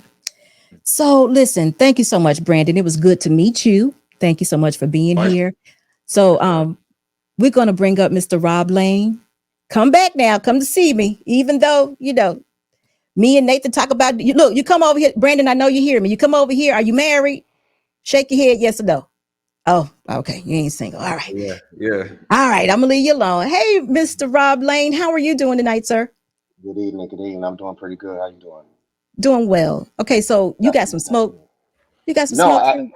actually, I don't have any smoke. I Mr. wanted to Smoke say, Flashy.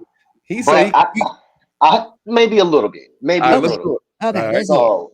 So, I watched your reaction to it earlier. I've been listening to you for 4 hours earlier today, so I kind of understand.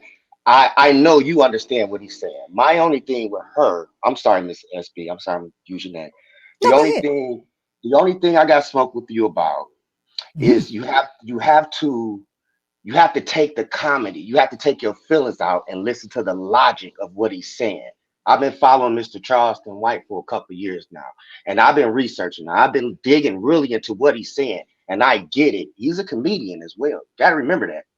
You Mm, got to remember that he was on stage, so he has to have a certain presence, a certain feel, a certain temperature when he's saying things, and then he'll throw you off. I get it. He say some outlandish stuff. I don't agree with it either, but at the same time, that's not the message. You take that No. away, and what he's saying, I think he set the internet on fire with this one. I just checked The Cam. views on it. Yes, 3.7 million. Yep, That I mean was a gonna say it lot of was like, people. yeah. And I You read right. the comments, and what I'm most impressed is that us as Black people are actually listening to him and in the green. just Yeah. not right, and just not taking the clownish, because it's really not clownish. He's just being a shock jock. He's Howard Stern. This is Mm, exactly Howard Stern. Howard Stern used to say and do some ridiculous stuff on his show, but he still got that attention and he still had that message. And so what I'm impressed by is that a lot of people are actually listening to him because he's actually saying what a lot of our uncles, a lot of our cousins, and actually a lot of what I say. I talk like that. Yeah. A lot of No, us talk like that. And then not only of a lot of us talk like that, but a lot of us understand that because, like he said, he's looking from the bottom up. We're not millionaires. I'm not a millionaire. right. I don't have time to be on YouTube or doing this and doing that, doing that. I'm actually at work now. And I'm listening to the show. And I love the fact that you're listening, but the fact that I think because you like Dion so much, like Cam Newton, your feelings with Dion is overseeing the message. And that's okay because you got the message. The delivery was the whole show. He No, said that. I watched him on another show. He said that. Wait till y'all see this Cam Newton. Wait till y'all see this Cam Newton episode I'm about to do. And I was anticipating. And is everything I thought it was going to be. no, I think maybe you got me wrong. I have people get on me about is this your first time ever seeing me? Yes. Okay, Yes. so now it makes Yes. sense. No, I'm that one that nobody likes. I get on women very, very hard. Nobody likes my delivery because I'm mm, very to the No, no. point. Now, okay, let I'm me. telling you who I am. So no. Listen, Okay. Okay. I No, under I'm listening. I'm listening. I understand Charleston. I agree with everything he said. Those are the same things I've been saying for the longest, but I address myself to women mostly. Okay. When I say he fell off the cliff, I'm just saying that's just I don't get his humor. It's unnecessary to me. Okay. I'm a Okay. little bit more serious. I'm a more serious Okay. minded than that is what I mean. But no, I agree with him. I actually Okay. think, what he's saying is absolutely true to a degree. Now, I follow Dion because I still think Dion is a positive man Oh and yeah. he has but it ends with that. I don't think Cam has done anything. So I like him because he played football in North Carolina. That's I the didn't. I extent don't. of I don't that. like him. I didn't like him at playing football, so it didn't make a difference. My I only can't. thing with Cam, if I had some smoke with Cam, I would. He really exposed a lot of celebrities that we think that be consciously woke, but they not. No, it's all about the money. No, about the they don't. money. Cam really, to me, Cam really exposed himself to be an idiot. And I say this too. Let me say this. Let me say this. When I say he exposed a lot of celebrities and so-called influencers and athletes and all that, he did a podcast on the 85 South show, right? He did the 85 South show, and he did the same thing. And a lot of them exposed themselves because they trying to down him for being a snitch, which nobody has any evidence on. Nobody really came out and say, "Hey, that guy put me in jail." I'm from Detroit. I'm in Detroit right now. We have a crazy culture when it comes to snitching and all type of crazy stuff, just like Atlanta, just Mm-hmm. like Atlanta. And I'm gonna tell, I can't see his name. I'm gonna say Mr. Daly. Mm-hmm. I I'm from the streets. I wouldn't listen to a cop, bro. You right about that. Yep. A lot. But I listen to you for 4 hours a day. I listened to you the whole reaction, even the first guy that came in that was talking in circles for one deflection. I wish you was live then. I was trying to get in there then. You understand? I was trying. So you know what I'm talking about. Yeah, I know you're talking about. That first guy had me pull over just to say, "What the fuck are you talking about? You missing the point he's trying to make. You Right. went all the way over here." When he just trying to ask you, do when you say something to somebody and they don't like what you're saying, they deflect. That's all he was saying. And he missed it. So am I taking too much time? Because I can go off if I'm taking too much time. I can leave. Well, another young man is here, but I want to say something to you before you go. A lot of probably what Cam was feeling is that y'all know we talked about these single mother homes, right? So y'all do know that Cam has about What is it, like 4 6 kids, kids? 4 to 6. He got 7. He got 7 with one on the way. He said that on the show. But he also did not grow up in the hood. He grew up, like you said, with a pastor. He grew up with both his parents. He was sheltered. You have no understanding, just like King, just like Justin Combs, I'm 43 years old. I lived in the streets. I know. I can look at a guy and tell he's a lick. No, he didn't. He didn't do that. But my point I was going to make is that he never married any one of these women. So, I think that in his mind, because he is a wealthy man, he's not creating that same environment. But the reality of it is, you can't be 7 places at one time. Or however many places he needs to be. So it still might.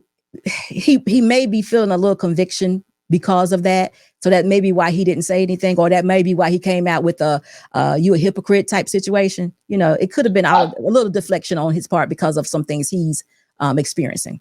I want to say Rob, let me say this before you go. Okay. One, I want to say thank you. Yes. For just taking. Thank you guys. I'm actually at work. I'm working. I had to take the time out and stop. I promise y'all. I'm working, and I had to stop just to say what I had to say because I'm listening. Well, I saying thank you because you took the time to listen to my content, and even though I'm a former officer, you took the time to even just want to listen and hear. I appreciate that. I have a lot of people on my channel that don't like the police, but they like the work that I'm doing, and they appreciate the value that I bring or the context that I bring. And it's an open platform for you guys to come and ask questions about issues within our community regarding the police and how we can fix them. And that's how it starts. And so it starts with us being able to come sit at the table. I'm not anybody's enemy. You get what I'm saying? And I know that there are police who are harming our communities, have harmed, and they come in all shapes, sizes, and colors. The reality is all of us are not bad. And just like Black men don't want to be judged for the color of our skin, police don't want to be judged because of the color of our uniform. And so I just want to say thank you for taking the time to give me a chance and just hear me out. I really, really appreciate that. Absolutely. And it's a blessing to have you by the channel. Yes, I also subscribed and liked it too. So I'm gonna throw that in. That's what's up. Welcome to the team, brother. Welcome to the team. Thank you guys. I appreciate your content. I don't take time to do too much. I have a whole family, married, 2 boys. It's important to me that I don't give my boys the life that I had to do. I did time. I shot people. I sold dope. I did it all under the sun. Besides,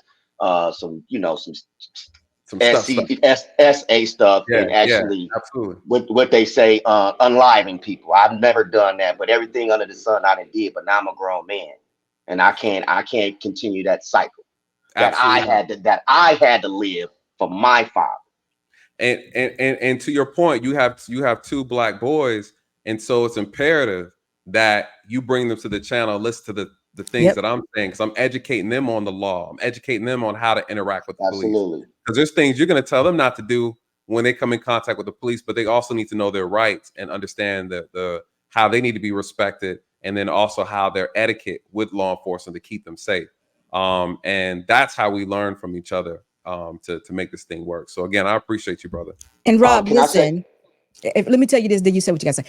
You know, any ladies 18 and over that are getting ready to get out of high school and maybe a little misdirected, tell them come on over here to SBU Live, and I'll tell them exactly how much value they have so they won't get caught up with the wrong people. What you talking about? You talking about the east side or the west side of Detroit? Which side? Wherever you see them at. No, Well, what side? You got to pick a side. It's just not one. I mean, we got to. It's I don't crazy. know a thing about Detroit. You would pick a side. You tell me. That's why I said east and west. I wanted to say this one thing that stuck out, and then I'm gonna let go. And I appreciate you guys. You guys mentioned when they leave the home, regardless of if they come from a two-parent household or a single household, Yep. no matter what you instill in them kids, I was one of them kids. No matter what they told me, it didn't matter. It's the culture, is what I see. That's It's what right. it's what I'm walking out. Even now, as a 43-year-old man, when I walk out the house, there's still conflict within there. Is Yeah. somebody going to do something to me? Is the Yep. police, no offense, but is the police going to No. harass me? Or is this brother going, try to jump me at the gas station?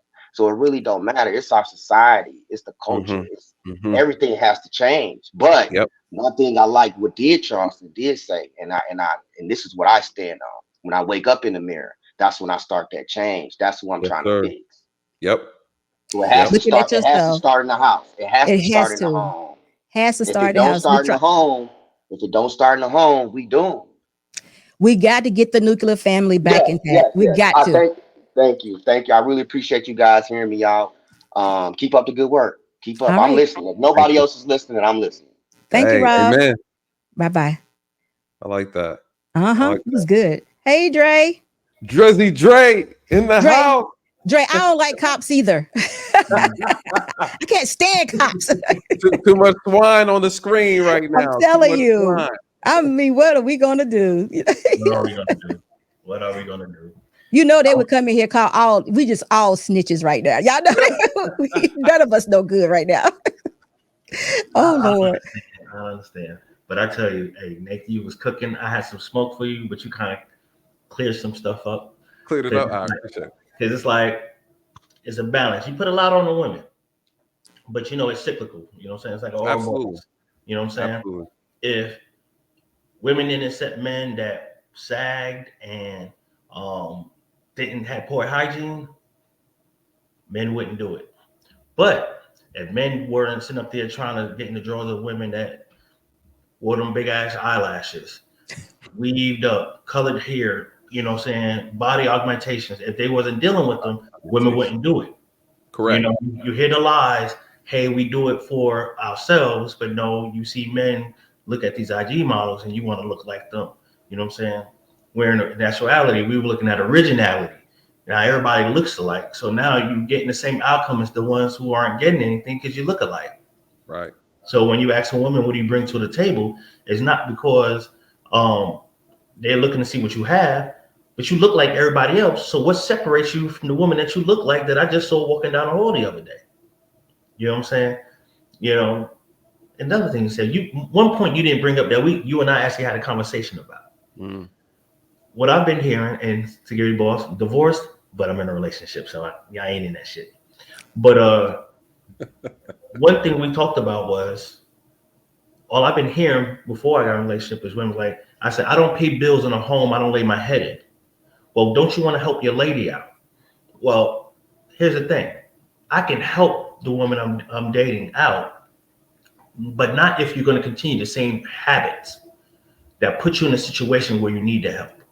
Because here I am paying a bill, or helping you with a bill, but you're still out there buying shoes and buying purses, and you living a lifestyle that you can't maintain on your own because you're using my dime for help, opposed to helping you. Hey, I need $300 for this bill, and after I give you $300, you don't have to worry about me ever asking you for a bill again.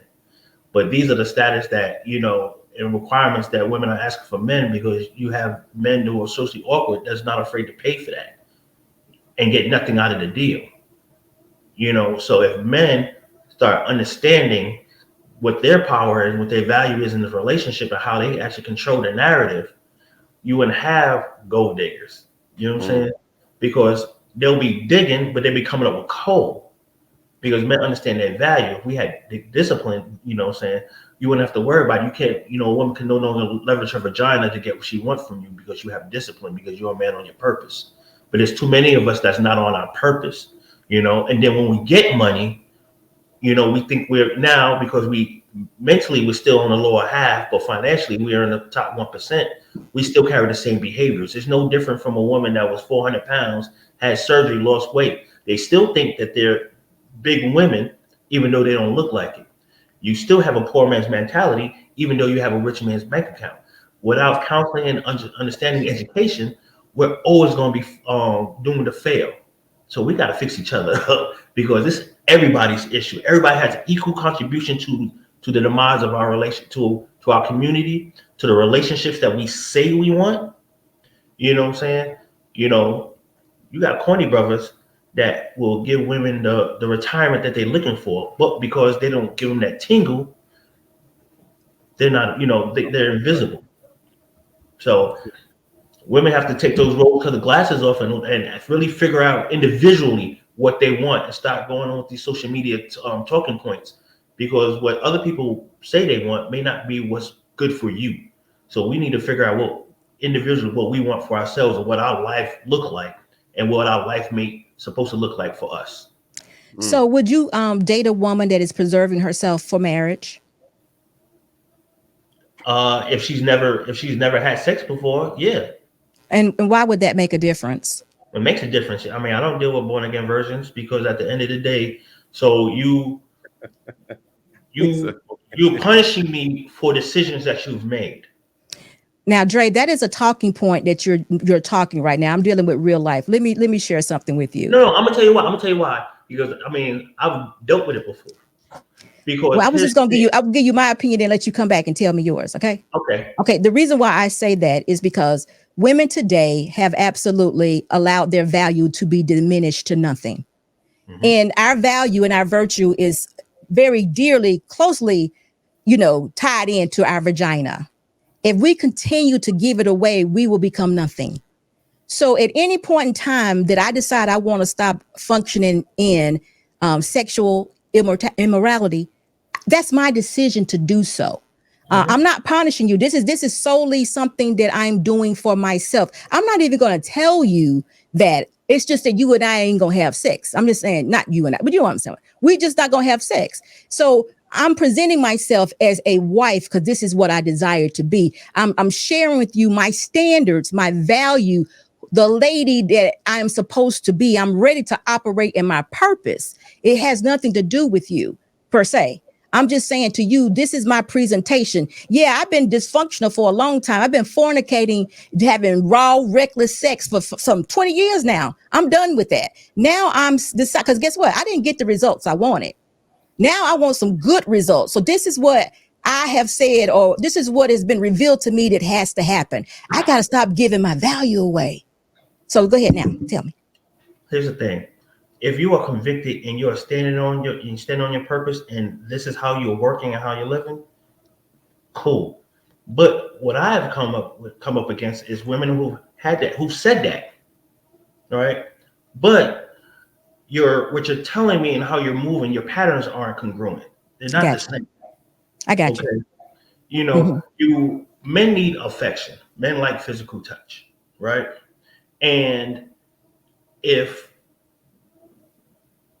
I'm not a virgin, and I am attracted to you, I'm attracted to your brain, and you had a history of promiscuity, right? You've been out there, you doing your thing. Now you realize your value, right?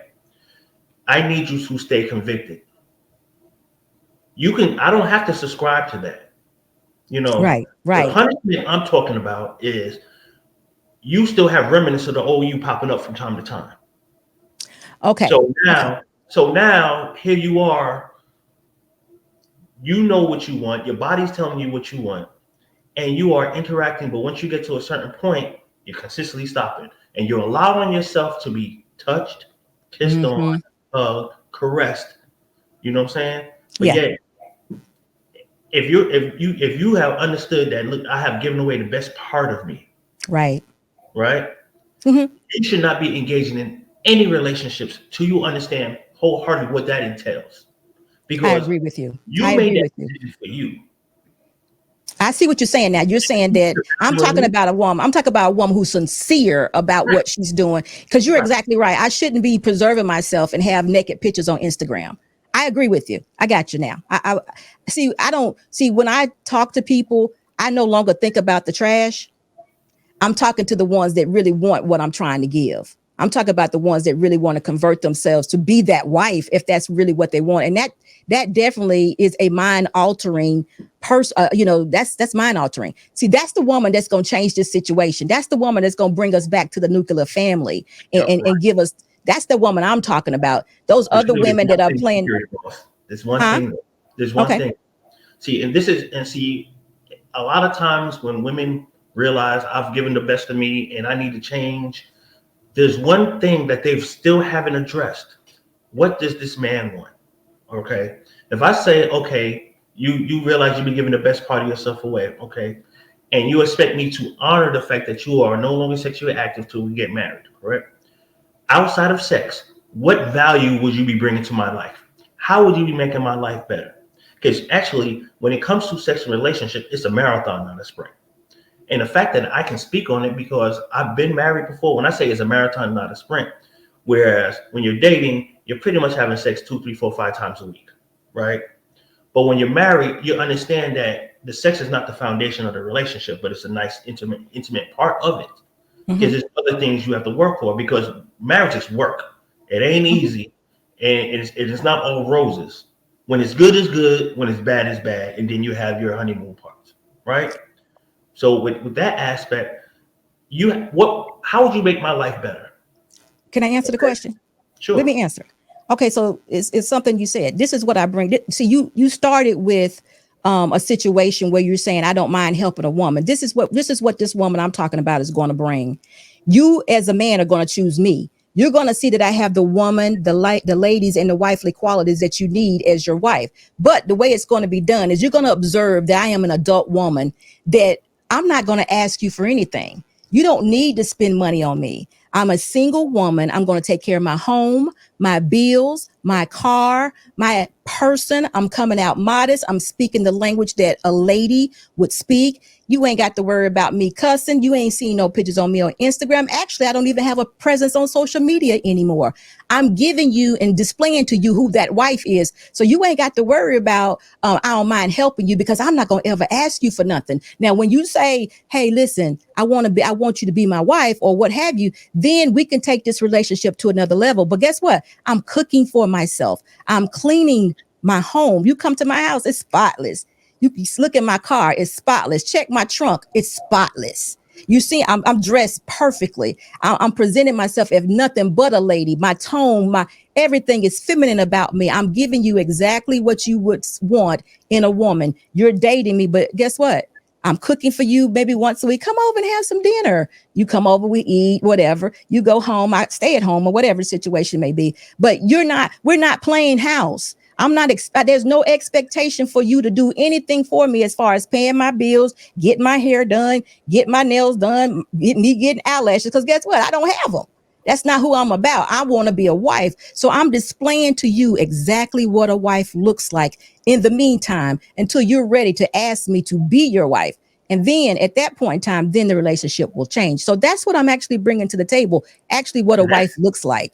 Right. So in that aspect, that I would actually have no problems subscribing to that and put a ring on it. Because see, that's the problem. See, that's the problem. Y'all ain't seeing right it. Long term, but the thing is, that's not what's being presented. Exactly. I agree with you. So that's what I just said. The problem is y'all ain't seeing that. That's why we have all these darn talking points that make no sense. So I'm trying to get us out of talking points and get us back to real authentic relationships, because we don't know how to have them.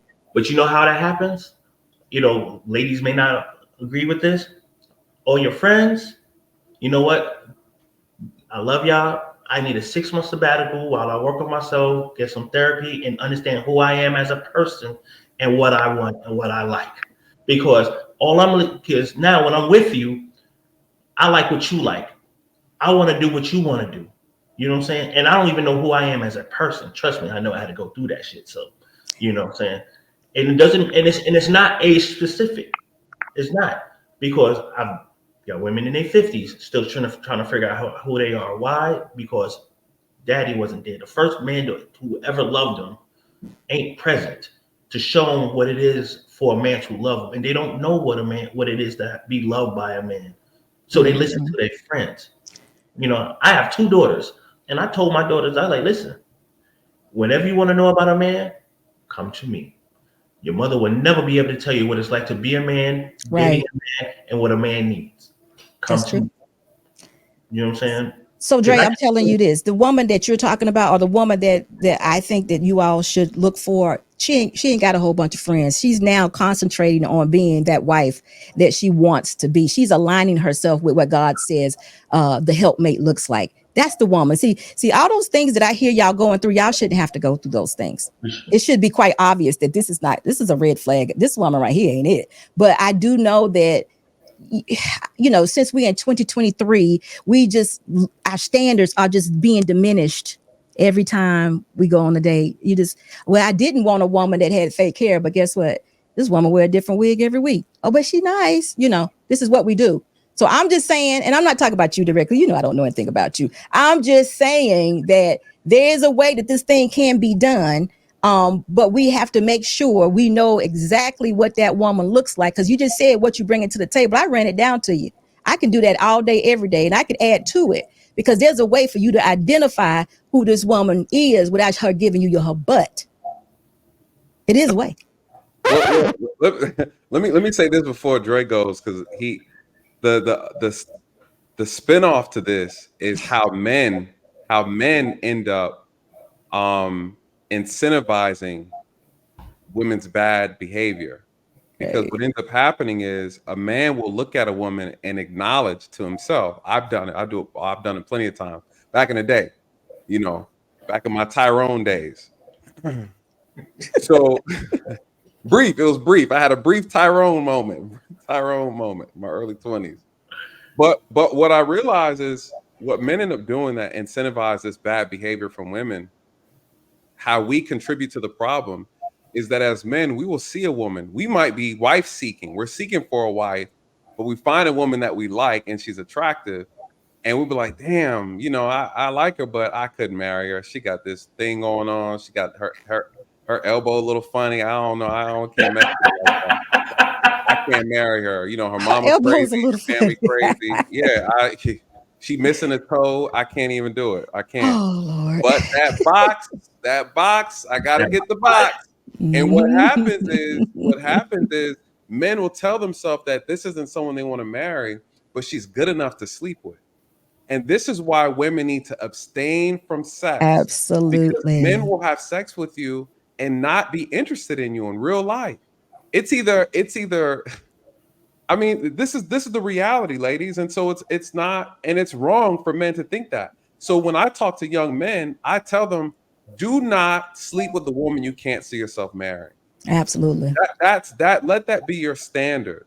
And choosing a partner, this needs to be the most important decision that you can make.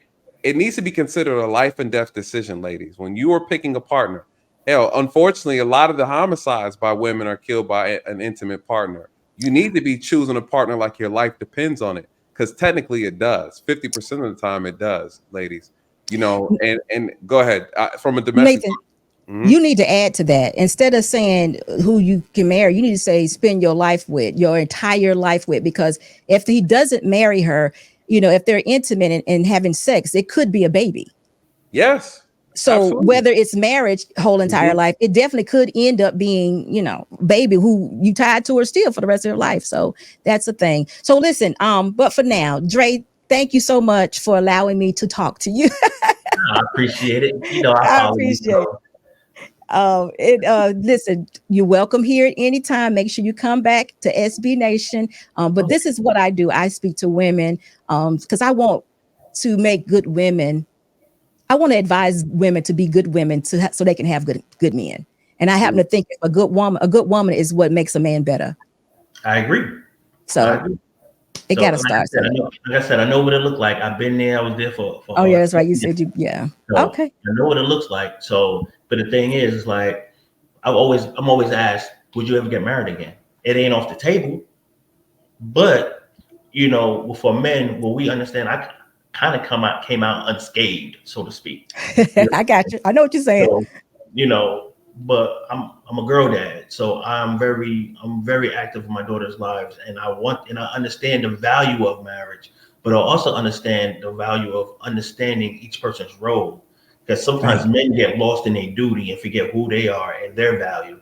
You know what I'm saying? Because the narrative, happy house, happy life, happy wife, happy whatever that shit is, happy house, happy spouse, whatever it is. We're not saying that no more. We just all happy. Everybody happy. We swinging from the chandeliers in love. That's what we do. Right.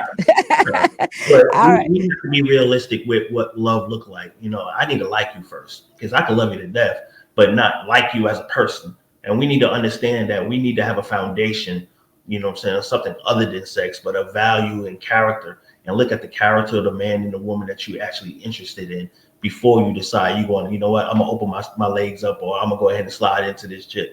Because think about it. The way we're acting now, the way we are living now in this sexual freedom, folks were dying in the 1800s that lived like that. They were getting diseases and dying. Nothing has changed. The same diseases are here that was here in the 1700s. We need to start doing better. But thanks for having me. Oh, sure, Dre. I want to say this last thing to you. I don't care what they're doing in 2023 and going into 2024. Me and my husband, we create our own reality. And I need to let everybody know that y'all can do that too. Even in marriage, you can create your own reality. If you and your woman want to swing from the chandeliers, y'all get on up there. I'm gonna jump from the dresser. Get on up there and do it. Don't be like, but women now are so, or men now are so. Now me and her going on the chandelier. We going up there. That's your reality. That's all I want to say. All right. Thank you so much. My birthday Monday. I'm getting old, so yeah. Okay, baby, you should keep it low. Yeah, my birthday Monday, so it's my milestone, so I'm about to live it up. So all right. Have a good one. Thank you. Peace out, Dre. Miss Watchman. Hello. How are you? Oh, you're muted. Hold on. Is that us? No, that's her. You on mute. Okay. You got it now. How are you, ma'am? All is well. How are you all doing? Doing good. Shalom, Nathan. It's been a while. It's been a while, my dear. It's been a while. What they call it, shadow banning you? Man, they trying to hit your boy. The they trying to take me out. It's awesome and it's all over the place. But I called because I don't like Charleston White and his delivery. No, I do not. And there have been some things that Charleston White has said that, I mean, he talks a good game, but then he throws things in there that I think we agree. He throws things in there that makes him a bad role model for anybody. We agree. And some of the things he say actually would empower pedophiles and rapists and things of that nature. So I appreciate you doing the stream, Nathan, and the way that you all have done it. It'll be beneficial to the community because of the way that you all have conducted the live stream and the feedback and the talk of what he has had to say. But he is not the person. He is not the person. You have to live what you talk. You got to walk what you walk. And you can't be saying in one breath that you don't give a damn about the community and poor people because you're making money now. And then in the next breath, you're trying to tell poor people how they ought to be. You know. Wait a minute. Hold on. Wait a minute. Did he do that in another video? Because I don't. Yeah, another video. Oh, okay. It wasn't in this one. You know, but you're still the same person. Yeah. You understand what I'm saying? I can't tell people that I don't care about them and their situation and their circumstances because I'm growing financially. So you're no longer of my interest. My interest is now in the strip clubs. That's why you don't hear from me that much now, you know. And then the next time you turn around, I'm in your face telling you about how much I care about you and how I want to see things change in the community. And we need to be out here on these front lines together doing things, trying to get things changed for the culture and so forth. And then you make statements about things that you would do to children, and then you have nerve enough to say you're around children all the time. I'm looking at you sideways, and I want to know who's watching you while you're around the base. You Okay, know, so I want to say something before you go on. Okay, so I don't know Charleston White that much, and I don't follow him. I do hear him say things from time to time. So I don't know all about what you're saying, but I do have two questions. So, despite the fact let's just say he's not living up to the standard that he's calling everybody else to live up to. Let's just say that. Does that make what he said untrue? it doesn't make it untrue. No, it doesn't. Okay, okay. Like I said, he says some positive things. He really does. But you got to be able to live it to be effective with it. You understand what I'm saying? Okay, I didn't hear him say anything positive. I heard him say exactly how we were morally corrupt as a Black community and all of the defects that we have within our community. Now, I didn't But consider that any part of that positive, but I mean, within our community, it's not about all of us as a people. That's an individual thing because you find corruption in every nationality. You know, it's not just about who we are as a people, but you can't be effective in helping somebody to change. You understand what I'm saying? You I can't didn't be hear that effective. last part. Say it again. I didn't hear You you. can't be effective in attempting to help someone to change and be better when you're showing that you're worse than they are. Mm. You know, when the things that come out of your mouth are more foul and corrupt than anything that some of us out here could begin to imagine or phantom saying or doing. But I think I understand what she's saying. Yeah. I guess, like I said, I don't watch him, so I don't know about everything he says and all the things he has said. I did question in this particular podcast video that he was kind of glorifying the fact that he was arrested for deleting someone. That was kind of weird to me, but I just kind of sat back and said, maybe I don't have enough information on that because I didn't understand where that was going. But I took what he was saying as truth because there was a lot of truth in what he was saying. And I just saw him as a person delivering it. I didn't see him as someone that was quite giving us a solution to the problem, because you are exactly right. He is somewhat foul. Just the way he speaks to me is kind of foul, but I'm not dissing him for his delivery because it doesn't matter how you say it. Somebody's going to have a problem with the way you say something. If there is accountability and correction coming your way, there's going to be an issue. So he can't get around that part. But I have the person who needs to feel some type of conviction isn't going to feel it because the way that he's delivering it makes them feel like, hey, they all good in what they're doing, and they keep right on doing what they're doing. You know, Yeah. there's a difference between correcting the public and encouraging the public to keep doing what they're doing and telling them this is just the way we are. And that's the way he comes off to me. And that's not the way we are. You know, I'm old school, Nathan. You know I'm over 50. But You don't look it. You don't I look want to go back to the way things used to be. You know, I want it to go back to the way things used to be when we really cared about one another. When Miss Susie was sick and somebody was checking on Miss Susie, seeing if she needed to have her house cleaned. You know, does you Miss want Helen need community. somebody? Yeah, Does you want somebody community. Yeah. for Miss Helen today because Miss Helen's not feeling very well and her children don't have an opportunity to get over there and see about her? You know, do you know who Miss Dorothy is down the street and who comes to Miss Dorothy's house all the time to check on Miss Dorothy and see how she's doing?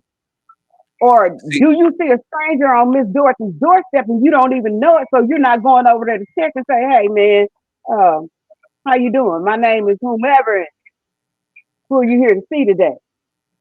You know, to make sure that Miss Dorothy's going to be okay when this person who just arrived on her doorstep leaves. Okay, so how do Are you you feel about? No, I agree with you that community is what you want. You want grandma to be able to take care of the kids instead of being out here in the world training themselves or doing whatever. I agree with what you're saying. But how do you feel about women and men just making babies and not interested in having a nuclear family or being married or, the single mothers households? Are we trying to fix this, or is that something we just incorporating that, okay, it's okay, let's just keep moving forward? What are we saying? Because that's basically, that's not the problem. That is something that we definitely have to fix. Okay. You kind of, you understand keep what I'm going saying? in and out. Yeah, I do. I heard you. Be kind of going out a little in and out, but I do hear you. Go ahead. So That that is is something something we that needs to be definitely have fixed. to fix. Okay. Yes, and it's a two-way street because just like there are, as Dre was pointing out, just like there are women out here who are presenting themselves in sexual manners, there are some brothers out here that's all they looking for. And there are some who are deceptive to the point that they won't even be honest with a woman and let her know that's all they're looking for. You know, Mm-hmm. they present themselves like they're looking for Mrs. Right, just like she's Mm. looking for Mrs. Right. And she puts all of her feelings and her heart and her emotions into it, and he makes her feel safe, like she can let her guard down and she can show him who she is in every aspect of the way. And then once she does that, then the real me comes out. You Listen, understand what I'm saying? there's brothers out here who are playing the long con. Okay, they are playing the long con. They will rent a car. They'll get an Airbnb. They'll put up photo. I've seen these guys do it. These guys Hmm. out here are talented. Stop for somebody to pay their way and take care of themselves and realize that if we come together as a unit and we marry, you got a house, I got a house. Maybe you buying and I'm renting, or I'm buying and you're renting. Once we come together and we put our income together, not I'm marrying you so that you can take care of me. We're marrying because we love one another and we're building something together. This is our Right. foundation. And once we put our money together, then we have more. You don't That's have to how it's have the supposed to same be. bank account to sit down at the table and say, okay, this is my portion of the rent. This is my portion of the utility bill. Let's go to the grocery store and buy groceries together. And when you get to the register, you're both paying for it together at the same time. There's nothing wrong with that. Mm-hmm. It's called unity because a lot of women today don't realize that man's not supposed to be here to provide all of your wants and all of your needs and whatever you think you might want. He's not here so that he can send you to the beauty shop and spend $600-700 on your hair every 3 to 4 weeks. He's not here so that he can send you to get your nails done and your toes done.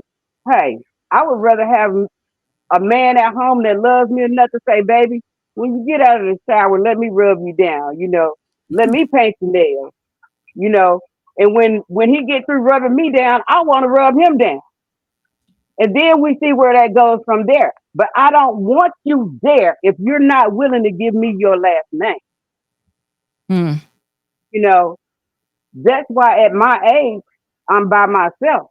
Because until a man understands, you can't get all of me until you show me that you truly desire all of me. Put that ring on my finger and give me your last name. If Mm. something happens to me, you're in charge. If something happens to you, I'm in charge. Nobody else can step in and tell me they don't want me around because you gave me your last name. You won't be wondering, baby, I was in an accident. I'm in the hospital. They say I was out for 2 or 3 weeks. Where were you at? Because when you Mm. wake up, I'd be right there by your side. And our Okay. brothers should want that for themselves, and our sisters should want that for themselves as well. Young women, please look for a king. Every individual, every adult that you see walking around you is not a man. Some of them are boys in a man's body. Mm. It's, you've got to take a look at the individual who's coming to you. What is he saying to you? What is his conversation about? Does he want to know what you want to be doing within the next 5 to 10 years? Where Talk do to you him. want to be? What is it that you want to have accomplished within that amount of time? Mm-hmm. What are your goals? What are your dreams? I'll be 53 years old March the 1st, but I still have dreams. I still have goals. So a man who comes into my life, I want to know what are his dreams? What are his goals? How can I help him to accomplish his dreams and his goals? How can he help me to accomplish my dreams and my goals? In order for us to be a couple, Supposed to be. you've got to be encouragement to me, and I've got to be encouragement to you. When you walk through the door, I've got to be your peace of mind because the world is throwing you a whole lot of bull crap and making your life upsetting. And it's turmoil out there when you walk out that door. You've got to have your guards up. So when you come home, my king, I'm your peace of mind.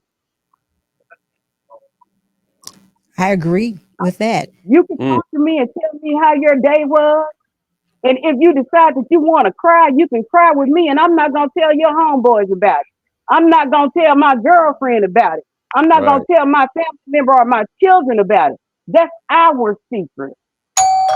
You know what? The only Because thing about that, um, I'm able to feel vulnerable in my presence, just like I should be able to feel like I don't have to defend myself when he's around. Because so he is my protection and my security.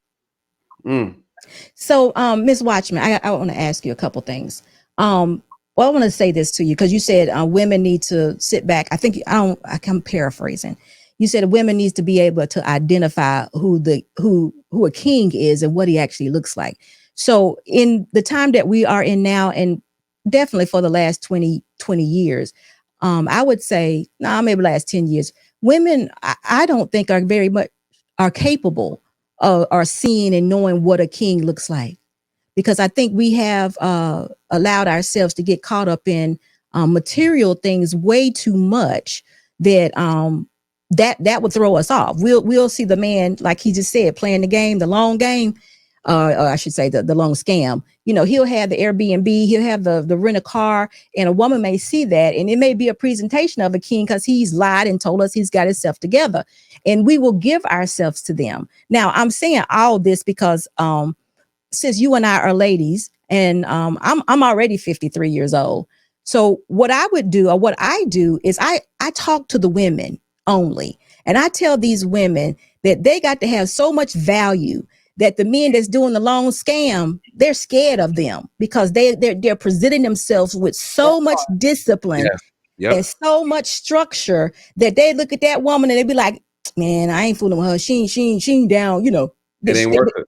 It ain't worth it. So we got to build ourselves up just that Yes. much that Yes. they can't even talk to us. In my opinion, the way we do that is definitely aligning ourselves with God and finding out if we want to be wives. We have to really find out what that actually looks like. Our purpose as wives, as helpmates, because I just think for so long we haven't had good examples of what that looks like, and for us just to go in all willy nilly, you know, and thinking we do. The only thing we can actually control is sex. That's it. That's all we got. Men actually lead this thing. If a man wants to be in a relationship with you, then he'll be in a relationship with you. But the only thing you can control is your sex.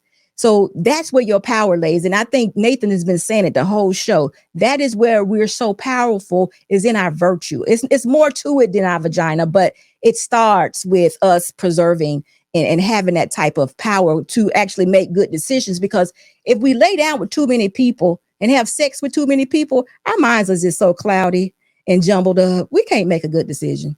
We can't, because we're just emotional, and we think we equate sex with love, and it's all emotional, and we just be so wrong, and we make so many mistakes when we do that. So I just wanted to add that to what you were saying. I'm sorry, but go ahead. And realize that when you meet a real man, he's going to inspire you to be better.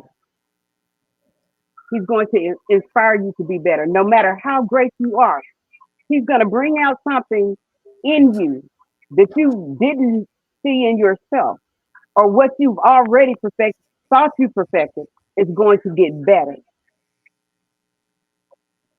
Okay, He's I going agree to with that too. he's going I, to compliment you, and you're going to compliment him.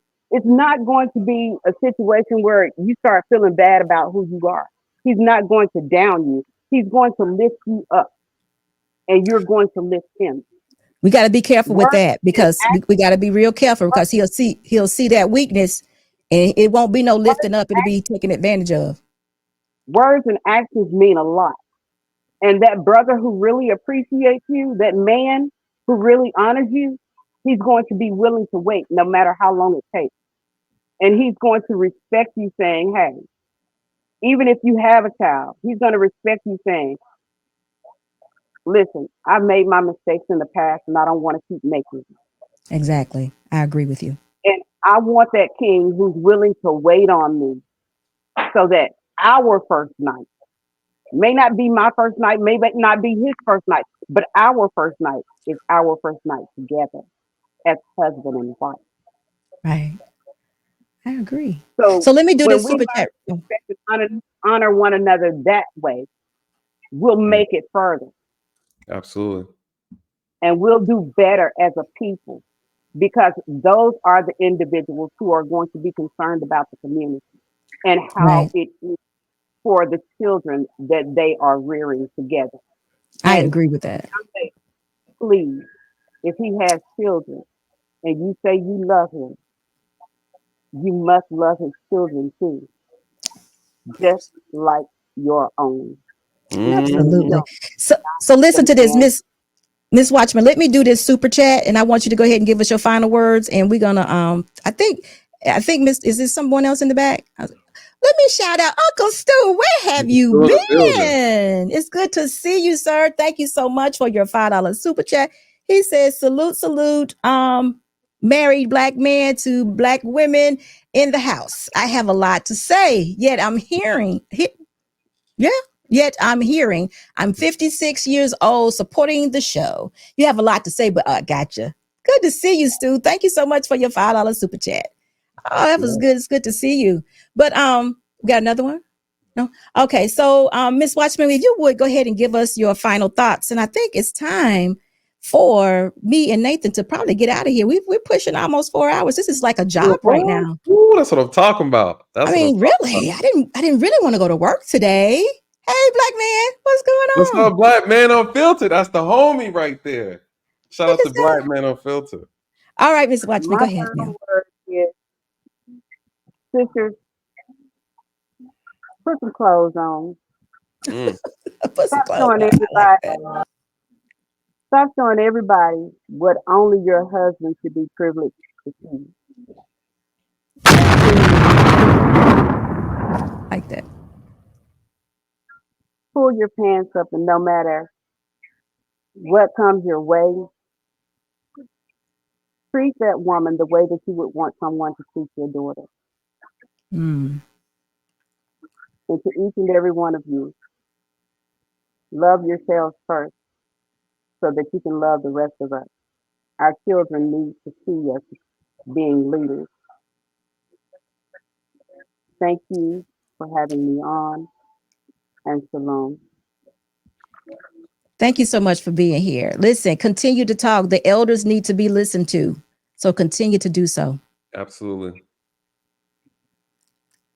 All right, Nathan. We have almost worked today. This is like really. Love it. Well, you know what it is? That's because this is our first time really getting together, having a conversation. And man, I'm just so grateful. I'm so grateful just for the opportunity to be here. And I got a chance to really meet you guys in person. That's right. We did it backwards, didn't we? We were We did. backwards. We met in person first, and did we? So, We did. But you guys are amazing.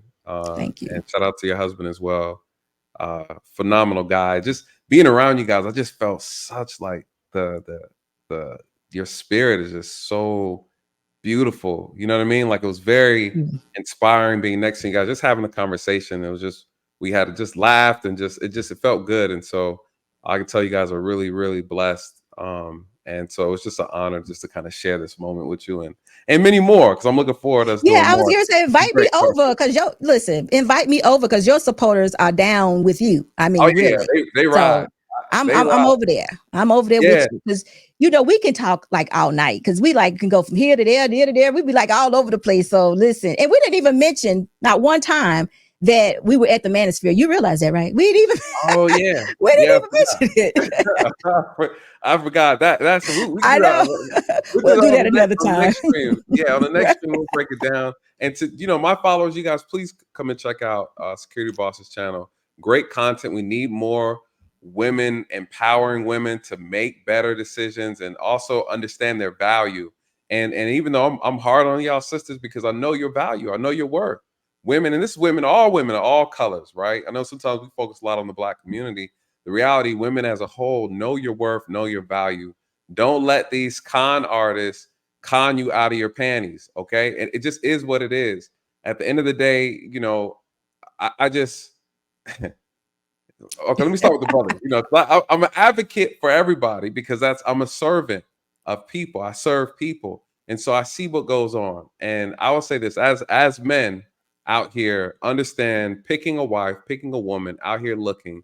This is the most important job that you'll ever find yourself doing. Pick a woman like your life depends on it, literally, because it does, right? And so at the end of the day, a woman is either going to be your peace or she's going to be your prison. And so choose carefully, choose wisely. And to ladies, choose men like your life depends on it because it does. Absolutely does. Because it does. And that's the level of seriousness that we have to get back to when it comes to choosing mates. Don't choose a partner because he's fun, because he's tall, this, that, and the other. No, choose a man as if the world was ending tomorrow and you need to pick someone who you can survive with. That's how you need to pick your man, based on survival, because that's essentially what it is. Don't get caught up in how comfortable the world is today. Pick a man as if the world was ending tomorrow. Who would you want to live with? Who do you want to be by your side when the world is ending? Right? That's how you need to choose your partner. And if you're not looking at men from that perspective, you are selling yourself short. And that's just the reality of the situation. And so one of the biggest mistakes a lot of women make is they pick wrong and they stay long, and they find themselves in unfortunate situations that they can't get out of. And so please, please, please, ladies, pick men as if your life depends on it, because it does. All right. Thank you so much. And you're exactly right. That is, marriage is one of the most important relationships you'll have in your entire life outside of your relationship with God. So listen, Nathan, I am ready to come whenever you're ready to invite me. Thank you so much for being here. And listen, guys, all of you in the comment section, it was an outstanding show. I'm so glad that you all stayed here with us today. We actually worked tonight. So listen, until the next time, I'll be back here on Tuesday, 7 p.m. But until then, y'all have a good night. Bye-bye. It's the 80s, right? Round, let's keep spinning. Let's keep playing these games that we don't want to finish. And I'm sorry if that sounds a bit bitter, but I am to the core. You want the whole damn thing, then you ask him for more. You want that old jive swing, you take up all of the floor. I'm fine with standing at the edge of the door. You be the life of the party, I blend in with the core. You drink it all to Bacardi till the bottle's no more. Let's take it back for this started. You want the love, I don't got it. Got my soul on the road. You screaming, stay, please don't go. Don't think it's in me to listen to flow. It's so different with distance, we roam into zones where nothing get hurt anymore. I just wish I was home when I stepped through front door, but instead I'm alone and completely unsure. And even though you're screaming out with the best of intentions, I don't get it. Why do you always gotta ask me to stay? Why you always gotta go? Playing house, this ain't a home with your soul on the road. Say, why you always gotta go? Playing house, this ain't a home with your soul on the road. See, I've been lost in my thoughts, and my thoughts they too are scared to usher off. Sorry, Mom, I just thought you were my world. Now you're not. And I'm just sitting, smoking, sloping in the days, cause my days ain't been the same since I drove here away. I remember the way you wrote letters in blue ink. You and me was in love. Think about what your crew think. I know your moms probably think I'm a bastard. Your pops probably want to beat my death and take a in my casket. But I got sick of fighting, bickering, fussing over nothing, cussing. Instead of watching the death of discussions that we once had, days that we once spent in the backseat of our cars, reading poets at sunset. It's funny how love can pull out the foreground, get pushed into the back of your mind. We used to twist the spliff and laugh and relax. Are you crying? And I'm trying to find the reason, so I ask, does forever ever happen, or is it always fade to black? I can't stay. No, I always gotta go. Playing house, this ain't a home with my soul on the road. I can't stay. No, I always gotta go. Playing house, this ain't a home with my soul on the road.